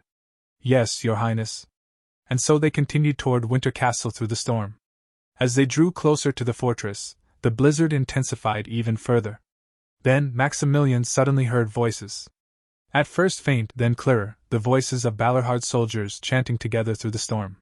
Snow-laden peaks, frozen valleys. The blood-soaked ramparts stand in silence. Only at dawn's first breath does the blade of the advancing horn resound afar. As they marched while chanting, Maximilian noticed a patrol ahead. Are those Balerhard soldiers? One of the soldiers spotted them immediately. Reinforcements. Then he quickly shouted, All troops, fall in. The soldiers lined up instantly. The 3rd Legion Balerhard Ranger Squad, 17th Platoon Eden. It is an honor to meet Your Highness, the second prince. Maximilian smiled politely. So you are the warriors of Balerhard. It is good to meet you. Eden nodded enthusiastically. You came from the capital, right? We were on patrol. With weather like this, leave the wagons behind and move ahead first. We'll guide you from here. As they continued walking, the Balerhard soldiers resumed their chant. Only at dawn's first breath does the blare of the advancing horn resound afar. Through the storming winters and endless nights, I wander in search of warmth. Sir Aram whispered quietly, I heard the men of the north were rough-tempered and taciturn. But they seemed surprisingly spirited. Maximilian then asked curiously, Eden, what exactly is this chant you keep singing? Eden grinned proudly. It's the military chant of the 3rd Legion, the Hymn of Winter. Pretty cool, right? Honestly, singing it somehow makes the cold feel less terrible, so everyone keeps chanting it while marching. Then he suddenly added, "Oh, right. His Highness the First Prince composed it. We just keep adding random lyrics to whatever we feel like." Maximilian blinked in surprise. "My brother composed this?" Yuden nodded immediately. "Yep, the blizzard was raging just like this on the day His Highness first arrived, too. That day, the first prince carried an injured soldier on his back and walked through the snow for an entire day." Yuden laughed. "Thankfully, we won't have to do that this time," Maximilian quietly nodded. "I see." But inwardly he was surprised. Every sentence somehow turns back into a story about my brother. And they speak about him with such natural affection. Then suddenly Yuden looked upward. "Oh, the blizzard stopped. This always happens. It makes us suffer all the way, and the moment we reach the castle gates, it stops completely. It happened the same way when His Highness first arrived, too. You should have seen how unfair he thought it was." Yuden laughed loudly. "Well, since it happened again, let's just think positively." Then he proudly gestured ahead. "Your Highness, welcome to the kingdom's northern frontline fortress, Winter Castle." The sight instantly shocked Maximilian and Sir Aram. The walls had clearly been repaired in haste. Corpses remained scattered outside, not yet fully cleared away. The traces of countless brutal battles covered the entire fortress. As Maximilian silently observed the castle, someone suddenly shouted nearby. "Yuden! What are you doing standing around at the gates? Are you slacking off again?" Yuden quickly straightened. "Sir! Have you returned from patrol?" Adrian approached casually. "Well, it didn't exactly stay a simple patrol. Some annoying bastards were clinging to us on the way back." Jordan's eyes widened. "Don't tell me, you wiped them out again?" Adrian waved him off. "Stop asking so many questions. Since when did you become an interrogator?" Then Adrian finally noticed the unfamiliar group. "And who are these people? Oh, did the reinforcements finally arrive?" Yuden suddenly looked panicked. "Why, Your Highness? This is His Highness, the Second Prince." Adrian froze for a second. This was actually his first time seeing Maximilian face to face. Yuden hurriedly continued, "And this is His Highness, the First Prince." The two princes stared directly at each other. An awkward silence filled the air. Then Adrian spoke first. "Now that I look at you, seriously, he's practically splitting the image of my comrade." If you like this recap, make sure to like, subscribe, and stay tuned for more awesome manhwa stories.